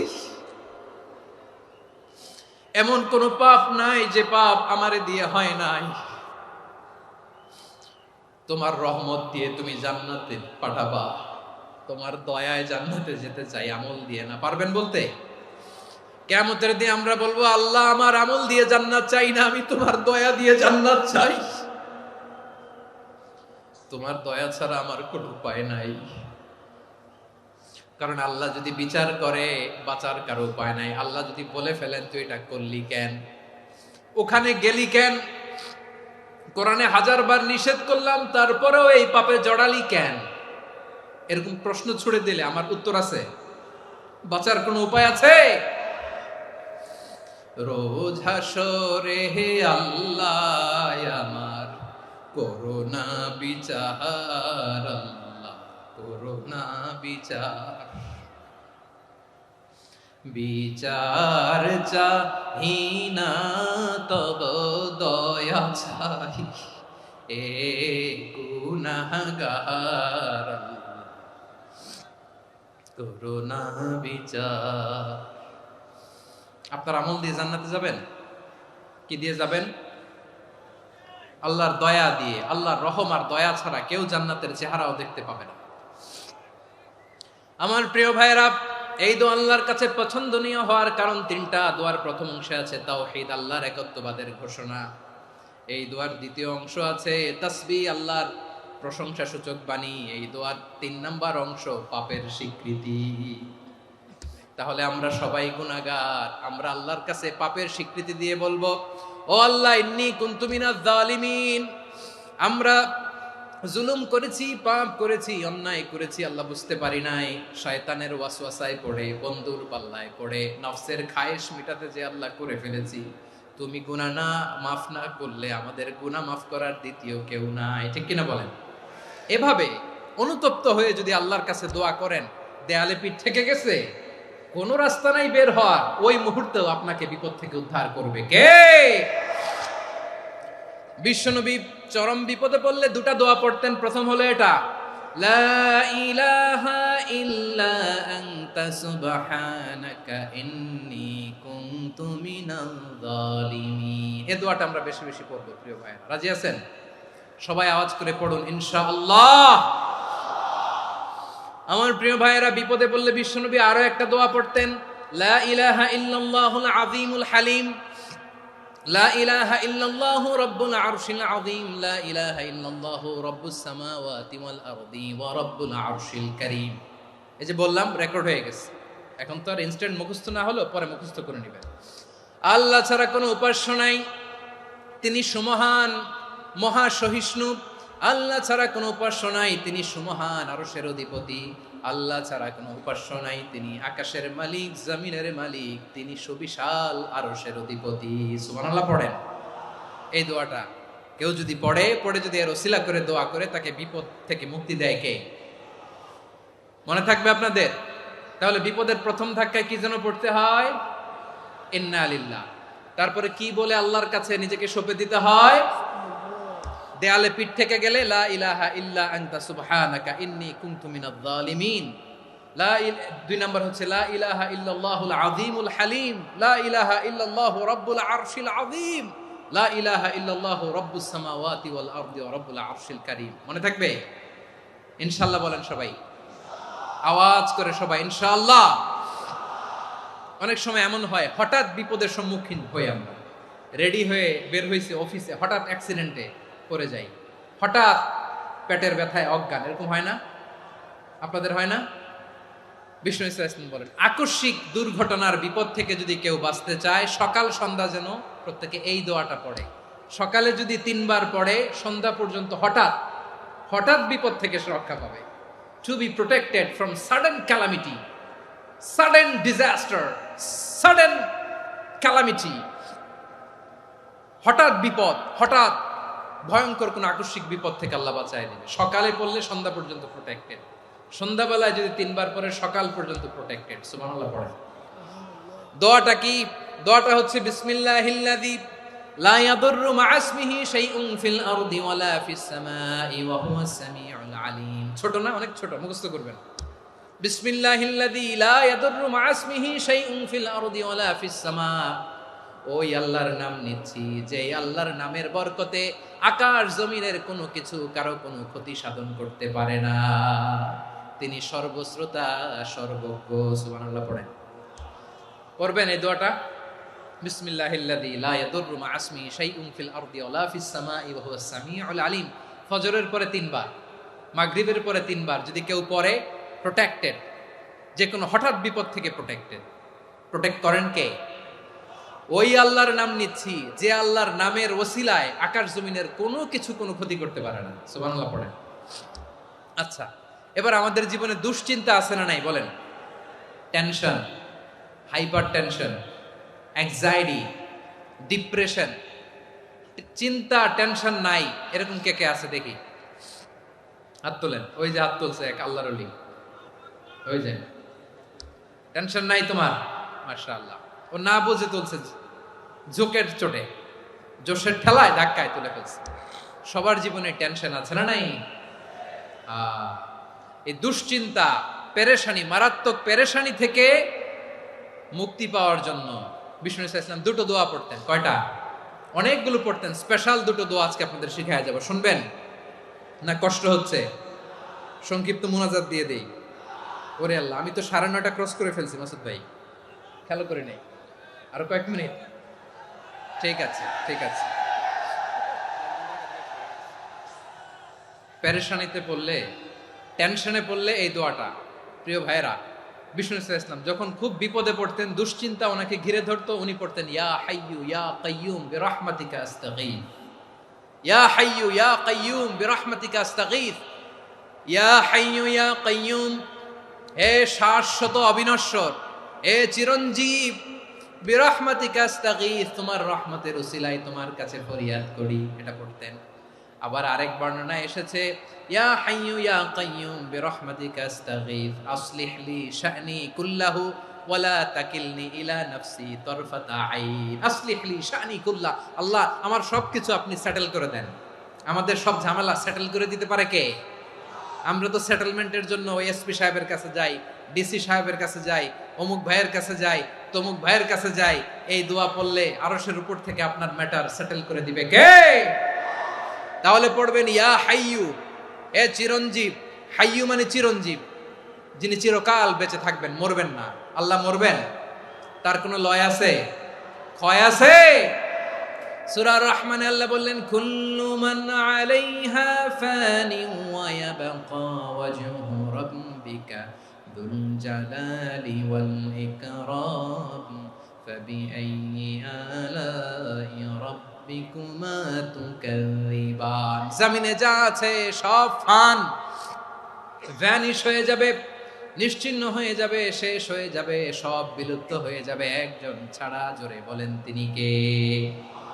ইয়া হাইয়ু। আমার সাথে আওয়াজ করে পড়েন ইয়া হাইয়ু ইয়া কাইয়ুম ইয়া হাইয়ু ইয়া কাইয়ুম বিরহমাতিকা আস্তাগীথ আসলিহ লি শা'নি কুল্লা ওয়ালা তাকিলনি ইলা নাফসি তারফাতা আইন। এভাবে দোয়া করলে আপনাকে বিপদ মুক্ত করবে কে? এই দোয়াটা কেন পছন্দ আল্লাহর কাছে? কারণ এখানে আল্লাহর 2টা সুন্দর নাম আছে, গুণবাচক নাম, আল হাই, আল কাইয়ুম। এই 2টো নাম আছে এখানে। আবার এই 2টা আয়াতুল কুরসির অংশ। আয়াতুল কুরসির শুরু তো এটা আছে না নাই? হ্যাঁ, আছে না নাই? 3 নাম্বার কারণ এটা ইসমে আজম। কোন দোয়াটা ইসমে আজম? যে দোয়া ওসিলায় দোয়া করলে আল্লাহ দোয়া ফেরায় না? অনেকগুলো মত আছে, সবচেয়ে ভ্যালিড মত হচ্ছে এটা, ইয়া হাইয়ু ইয়া কাইয়ুম, এর ওসিলা দিয়ে দোয়া করলে দোয়া কবুল করে কে? 2 নম্বরে বিশ্বনবী মারাত্মক বিপদে পড়লে আরেকটা দোয়া পড়তেন, আল্লাহুম্মা ইন্নী আবদুক। আগে দোয়াটা পড়ি, শুনেন। আল্লাহুম্মা ইন্নী আবদুক ওয়া ইবনু আবদিক ওয়া ইবনু আমাতিক নাসিয়াতি বিয়াদিক মাদিন ফিয়া হুকমুক আদলুন ফিয়া কাদাউক আসআলুকা বিকুল্লি ইসমিন হুয়া লাক সাম্মাইতা বিহি নাফসাক আও আনসালতাহু ফি কিতাবিক আও আল্লামতাহু আহাদাম মিন খালকিক আও ইস্তা'সারতা বিহি ফি ইলমিল গায়বি ইনদাক আন তাজআলাল কুরআনা রাবিআ কলবি ওয়া নূরা সাদরি ওয়া জালাআ হুজনি ওয়া যাহাবা হাম্মি। সুবহানাল্লাহ পড়েন। বিষ্ণুই বলতেন, আল্লাহুম্মা ইন্নী আবদুক, ও আল্লাহ আমি আপনার গোলাম, ওয়া ইবনু আবদিক, গোলামের ঘরের গোলাম, ওয়া ইবনু আমাতিক, বাদীর ঘরের গোলাম। মানে আল্লাহ আমি আপনার গোলাম, আমার বাবা আব্দুল্লাহ ছিল আপনার গোলাম, আমার মা আমিনা ছিল আপনার বাদী। মানে আমরা গোলাম বংশের, সব গোলাম। নিজের এর চেয়ে আর ছোট করে আল্লাহর কাছে উপস্থাপন করা যায় আমার ভাইরা? কথা কি বুঝতেছেন? নিজেকে এর চাইতে ছোট, নগণ্য আর তুচ্ছ করে আল্লাহর সাথে প্রেজেন্ট করা যায়? বিশ্বনবী বললেন, ও আল্লাহ আমি আপনার গোলাম, গোলামের ঘরের গোলাম, দাসীর ঘরের গোলাম, নাসিয়াতি বিয়াদিক, আমার মাথার চুলের ছুটি আপনার হাতের মুঠোয়, আপনি ডানে টান দিলে আমি ডানে যেতে বাধ্য, আপনি বাঁয়ে টান দিলে বাঁয়ে যেতে বাধ্য। সুবহানাল্লাহ বলেন। পিছনে 2-1 ভাই দাঁড়ালেন কেন? হ্যাঁ, বসুন। জায়গা চেঞ্জ করতেছে, সেই দুপুর থেকে বসে আছে আমি জানি। মাশাআল্লাহ, কেউ 2-1 বেরিয়েছে, গ্যাপ পূরণ করতেছে। মাশাআল্লাহ।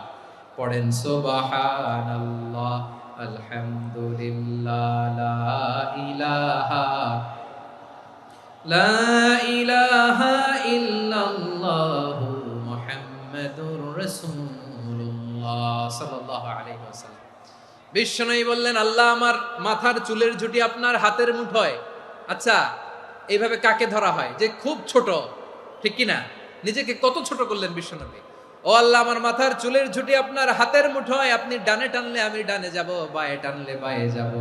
আল্লাহ আসআলুকা বিকুল্লি ইসমিন হুয়া লাক নাসিয়াতি বিয়াদিক মাদিন ফিয়া হুকমুক, আপনার নির্দেশ আমার উপর কার্যকর হবেই হবে। আদলুন ফিয়া কাদাউক, আপনার ফয়সালা, যেই ফয়সালাই আপনি আমার জন্য করেন এটাই ইনসাফ। সুবহানাল্লাহ বলেন। আমরা আল্লাহর ফয়সালায় সন্তুষ্ট হতে চাই না। কত কমপ্লেইন, আল্লাহ তুমি এটা দিলা না, ওইটা পাইলাম না, ওইটা হইল না রে, এরকম অভিযোগ, কমপ্লেইন আমাদের আছে না নাই? আর বিশ্বনবী বলতেন, আদলুন ফিয়া কাদাউক, আল্লাহ আমার জন্য তোমার যেটা ফয়সালা এটাই সবচেয়ে শ্রেষ্ঠ ইনসাফ, এর চেয়ে ইনসাফ আর হতে পারে? এভাবে কায়মান বাক্যে আল্লাহর কাছে বিশ্বনবী দোয়া করতেন। এরপরে বিশ্বনবী বললেন, আল্লাহ তোমার যত নাম আছে সব নামের ওসিলায় দোয়া করি, যে নাম তুমি আমাদেরকে জানিয়েছো, যে নাম তুমি আমাদেরকে জানাও নাই, যে নাম তুমি কোরআনে নাজিল করেছো, যে নাম নাজিল করো নাই, যে নাম শুধু নবীদেরকে জানিয়েছো। আর আল্লাহর এমন কিছু চমৎকার চমৎকার সুন্দর সুন্দর নাম আছে, এই নামগুলো রব্বুল আলামিন কাউকে জানাবে না। সুবহানাল্লাহ বলেন। আমরা তো 99 নাম জানি, 100 নাম জানি আল্লাহ, কিন্তু আল্লাহর এমনও কিছু নাম আছে যেগুলো আল্লাহ বিশ্বনবীরও জানায় নাই। এগুলো আল্লাহ ইলমুল গায়বে রেখে দিয়েছেন। দোয়ার সময় বলবেন, আল্লাহ তোমার যেই নামগুলো জানি, যেগুলো জানি না, যেগুলো কোরআনে আছে, যেগুলো নাই, যেগুলো নবীরে খাস ভাবে জানাইছো ওগুলোর উসিলায়, যেগুলো কোনোদিন জানাবাও না, তোমার ওই নামের উসিলাও তোমার কাছে চাই। আল্লাহ কোরআনকে আমার হৃদয়ের বসন্ত বানাও, আমার বক্ষের জ্যোতি বানাও, আমার চিন্তা দুশ্চিন্তা তুমি দূর করে দাও। বিশ্বনবী বললেন, এই কালিমাগুলো, এই বাক্যগুলো পড়ে যদি কেউ আল্লাহর কাছে ফরিয়াদ করে, তার হৃদয় থেকে দুশ্চিন্তা কাটিয়ে দিবে কে? পড়বেন, এই দোয়াগুলো পড়বেন। আচ্ছা, সব শেষে বলি, ঋণের বোঝায় যারা জর্জরিত, বিষ্ণু ইসলাম চমৎকার একটা দোয়া শিখিয়েছেন। আমাদের অনেকে ঋণের বোঝায় জর্জরিত, আছে না নাই? এদিকে কেউ আছেন?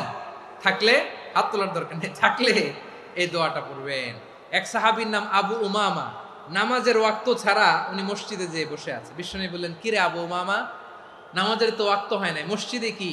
সাহাবী বলে, হুমুমুন লাজিমাতনি ওয়া দুয়ুন, নবী গো ঋণের বোঝায় এমন টেনশনে আছি, ঘরে থাকতে পারলাম না, মসজিদে চলে আসছে। বিশ্বনবী বলেন, আমি কি তোমার এমন একটা দোয়া শিখাবো যেটা পড়লে আল্লাহ তাআলা তোমার ঋণের বোঝা হালকা করে দিবে? আবু উমামা বললেন, ইয়া রাসূলুল্লাহ অবশ্যই শিখাবেন। বিশ্বনবী বললেন, তাহলে তুমি পড়বা, আল্লাহুম্মা ইন্নী আউযু বিকা মিনাল হাম্মি ওয়াল হাযান ওয়া আউযু বিকা মিনাল জুবনি ওয়াল বুখল ওয়া আউযু বিকা মিন গালাবাতিদ দাইনি ওয়া কাহরির রিজাল। ও আল্লাহ, তোমার কাছ থেকে দুশ্চিন্তা থেকে পানাহ চাই, কৃপণতা, ভীরুতা, অলসতা, কার্পণ্যতা, এই সব কিছু থেকে, মানুষের কঠোরতা, আমার উপর মানুষের আধিপত্য এবং ঋণের বোঝা থেকে পানাহ চাই। এই দোয়াটা যখন বিশ্বনবী শিখাই দিলেন, আবু মামা বারবার এই দোয়া পড়ে, আল্লাহুম্মা ইন্নী আউযু বিকা মিনাল হাম্মি ওয়াল হাযান ওয়া আউযু বিকা মিনাল আজজি ওয়াল কাসাল ওয়া আউযু বিকা মিনাল জুবনি ওয়াল বুখল ওয়া আউযু বিকা মিন গালাবাতিদ দাইনি ওয়া কাহরির রিজাল। আবু মামা বলে এই দোয়া আমি পড়তে লাগলাম। কিছুদিন পরে দেখা গেল বিশ্বনবীর শেখানো এই দোয়ার বদৌলতে আল্লাহ তাআলা আমার সব ঋণ পরিশোধের ব্যবস্থা করে দিয়েছেন। পড়বেন আমার প্রিয় পটুয়াখালীর ভাইয়েরা, বিশ্বনবীর জামাতা সাইয়্যিদিনা আলী রাদিয়াল্লাহু তাআলা আনহুর কাছে এক লোক এসে বলে, হে আলী, ঋণের বোঝায় আমি জর্জরিত, আমার কিছু অর্থ দিয়ে সাহায্য করো। সাইয়্যিদিনা আলী রাদিয়াল্লাহু তাআলা আনহু বললেন, আমি কি তোমারে এমন একটা দোয়া শিখাবো যেটা বিশ্বনবী আমাদের শিখিয়েছেন? এই দোয়া যদি তুমি পড়ো, লাউ কানা আলাইকা মিসলু জাবালিন কাবীরিন দাইনান আদাল্লাহু আনকা, পাহাড় পরিমাণে যদি ঋণের বোঝা হয়, আল্লাহ এটা পরিশোধের ব্যবস্থা করে দিবেন। ছোট্ট একটা দোয়া বিশ্বনবী শিখালেন, বললেন তুমি পড়বা, আল্লাহুম্মা কফিনি বিহালালিকা আন হারামিকা ওয়া আগনিনি বিফাদলিকা আম্মান সিওয়াক। মুখস্থ আছে? হ্যাঁ আছে। আল্লাহুম্মা কফিনি বিহালালিকা আন হারামিক, আল্লাহ তোমার হালাল দিয়ে আমাকে পরিতুষ্ট করো, হারাম থেকে বাঁচিয়ে রাখো, আর তোমার অনুগ্রহে মানুষের মুখাপেক্ষী যেন আমি না হই, আমি যেন সবসময় তোমার মুখাপেক্ষী হয়, ওই তৌফিক দিও। সুবহানাল্লাহ পড়েন। এই দোয়া বেশি বেশি পড়লে ঋণের বোঝা হালকা করে দিবে কে? তাহলে প্রিয় ভাইয়েরা, বিপদে পড়লেই প্রথমে কি পড়বেন? পটুয়াখালী ভুইলা গেছে। বিপদে পড়লেই প্রথমে ইন্না লিল্লাহ কি বলে নিজেকে আল্লাহর কাছে সঁপে দিতে হয়? হাসবুনাল্লাহ। চরম বিপদে দেয়ালে পিঠ থেকে গেছে, তখন লা ইলাহা ইল্লা আনতা সুবহানাকা ইন্নী কুনতু মিনাজ জালিমিন। এরপরে লা ইলাহা ইল্লাল্লাহুল আযীমুল হালিম, এই দোয়া। আকস্মিক বিপদ, হঠাৎ যেন কোনো বিপদ আমাকে পেয়ে না বসে, এটার জন্য বিসমিল্লাহিল্লাযী লা ইয়াদুররু মা ইসমিহি শাইউন ফিল আরদি ওয়ালা ফিস সামাই ওয়া হুয়াস সামিউল আলিম। সকালে 3 বার, রাতে 3 বার। আর মারাত্মক tension, hyper tension, anxiety, depression থেকে বাঁচার জন্য 2 দোয়া, ইয়া হাইয়্যু ইয়া কাইয়্যুম, ইয়া হাইয়্যু ইয়া কাইয়্যুম, মনে থাকবে? আর আল্লাহুম্মা ইন্নী আবদুক, এই দোয়া। ঋণ থেকে বাঁচার জন্য 2 দোয়া, আল্লাহুম্মা ইন্নী আউযু বিকা মিনাল হাম্মি ওয়াল হাযান, এটা। আর আল্লাহুম্মা কফিনি বিহালালিকা আন হারামিকা ওয়া আগনিনি বিফাদলিকা আম্মান সিওয়াক। আর সব সময় পড়ার জন্য একটা আমল দিয়ে যাই, উঠতে বসতে, অফিসে যাচ্ছেন, অফিস থেকে ফিরতেছেন, বসে আছেন, শুয়ে আছেন, ছোট্ট এক শব্দে আমরা যেন বেশি বেশি পড়ি আস্তাগফিরুল্লাহ। আওয়াজ করে আমার সাথে পড়ুন, আস্তাগফিরুল্লাহ। আবার পড়ুন, আস্তাগফিরুল্লাহ। আল্লাহ রাসূল সাল্লাল্লাহু আলাইহি ওয়াসাল্লাম বলেন, মান লাজিমাল ইস্তিগফার, যে সব সময় এরকম ইস্তিগফারের সাথে লেগে থাকে, জাআলাল্লাহু লাহু মিন কুল্লি দীকিন মাখরাজা, আল্লাহ তাআলা তাকে কোনো বিপদে আটকান না, সে জীবনে আটকাবে না, যে কোনো বিপদে আল্লাহ তার রাস্তা বের করে দিবেন। Way out, you will get a way out in solution. সুবহানাল্লাহ। ওয়া মিন কুল্লি হাম্মিন ফারাজা, দুশ্চিন্তা মুক্ত হবে। ওয়ায়ারযুকহু মিন হাইসু লা ইয়াহতাসিব, এমন জায়গা থেকে আল্লাহ রিজিকের বন্দোবস্ত করবে যেটা সে কল্পনাও করে নাই। আওয়াজ করে পড়েন সুবহানাল্লাহ। তাহলে মনে থাকবে আস্তাগফিরুল্লাহর কথা। সব শেষ কথা বলবো, সব শেষ আমার প্রিয় ভাইয়েরা। এটা গেল নিজের বিপদ। কিসের বিপদ? নিজে যদি বিপদে পড়েন। অন্যের বিপদ যদি দেখেন, এটার জন্য একটা দোয়া আছে। অনেক সময় আমরা দেখি হাসপাতালে ক্যান্সারের 3rd স্টেজে চলে গেছে, লোকটা হ্যাংলা হয়ে, চিকন হয়ে, হায়রে কি কষ্ট পায়, দেখি না? বিষ্ণু বলে, একটা দোয়া যদি কেউ অন্যের কোনো বিপদ দেখে পড়ে, ওই বিপদ তার জীবনে কখনো আসবে না। শুনবেন? শোনার আগ্রহ আছে? অনেক সময় হয় যে আমরা মহাসড়ক দিয়ে যখন চড়ি, দুর্ঘটনায়, আইরে আল্লাহ, দুর্ঘটনায় মানুষের মাথা একদিকে, দেহ আরেকদিকে, ব্লিডিং, এরকম হয় না? আল্লাহ তুমি হেফাজত করো। বিশ্বনবী বলেন, এই দুর্ঘটনা দেখে কেউ যদি এই দোয়াটা পড়ে, তার জীবনে সে কোনোদিন এরকম অ্যাক্সিডেন্টের সম্মুখীন হবে না। শুনবেন? বিশ্বনবী বলেন, অন্যের বিপদ দেখে কেউ যদি পড়ে, আলহামদুলিল্লাহিল্লাযী আফানি মিম্মা বতালাকা বিহি ওয়া ফাদ্দালানি আলা কাসীরিন মিম্মান খালাকা তাফদীলা। মানে প্রশংসা সে আল্লাহর, যে আল্লাহ তাআলা তোমাকে যেই জিনিস দিয়ে পরীক্ষা করেছে আমাকে ওইটা থেকে বাঁচিয়ে দিয়েছে। তোমাকে আল্লাহ যেই বিপদে ফেলেছে আমাকে ওই বিপদ থেকে তিনি মুক্ত রেখেছে, আর তার অনেক সৃষ্টির উপর আমাকে তিনি প্রাধান্য দিয়েছে। সুবহানাল্লাহ পড়েন। যে কোনো বিপদ, কারো ক্যান্সার দেখে যদি এই দোয়াটা আপনি বিশ্বাসের সাথে পড়েন, জীবনে কোনোদিন ক্যান্সার রোগে আক্রান্ত হবেন না। দুর্ঘটনা দেখে যদি পড়েন, ওই দুর্ঘটনা আপনাকে স্পর্শ করবে না। যে কোনো কারো বিপদ দেখে যদি কোনো বিশ্বাসী বান্দা এই দোয়া পড়ে, বিশ্বনবী বলেন লাম ইউসিবহু যালিকাল বালা, ওই বিপদ তাকে আর ধরবে না। উফিয়া মিনহু মিন যালিকাল বালা কাইনাম মা কান, সে যতদিন হায়াত পাবে কোনোদিন ওই বিপদ তাকে স্পর্শ করবে না। এই দোয়াটা পড়তে রাজি আছেন আমার প্রিয় ভাইরা? তাহলে পুরো আলোচনার সেন্ট্রাল থিম হচ্ছে আমাদের জীবনে বিপদ আসবে, কষ্ট আসবে, দুঃখ আসবে, কিন্তু বিপদে আপদে আমরা হাল ছেড়ে দিব না, হতাশ হব না। মুমিন হতাশ হয় না, নিরাশ হয় না, হাল ছেড়ে দেয় না। মুমিন ভরসা রাখে একজনের উপর। আওয়াজ করে বলুন, যিনি কে? বিপদে পড়লে আমাদেরকে উদ্ধার করে কে? আবার আমাদেরকে যদি কোনো নেয়ামত আল্লাহ দিতে চান, ওইটা কেড়ে নেওয়ার ক্ষমতা কারো আছে? তাহলে আমরা কানেক্টিভিটি বাড়াবো কার সাথে? আমাদের প্রার্থনার ফরিয়াদের হাত তুলবো কার কাছে? রাজি আছেন পটুয়াখালীর ভাইয়েরা? মনে থাকবে কথাগুলো? আল্লাহ তাআলা আমাদের সবাইকে কথাগুলো বোঝার ও আমল করার তৌফিক দান করুন।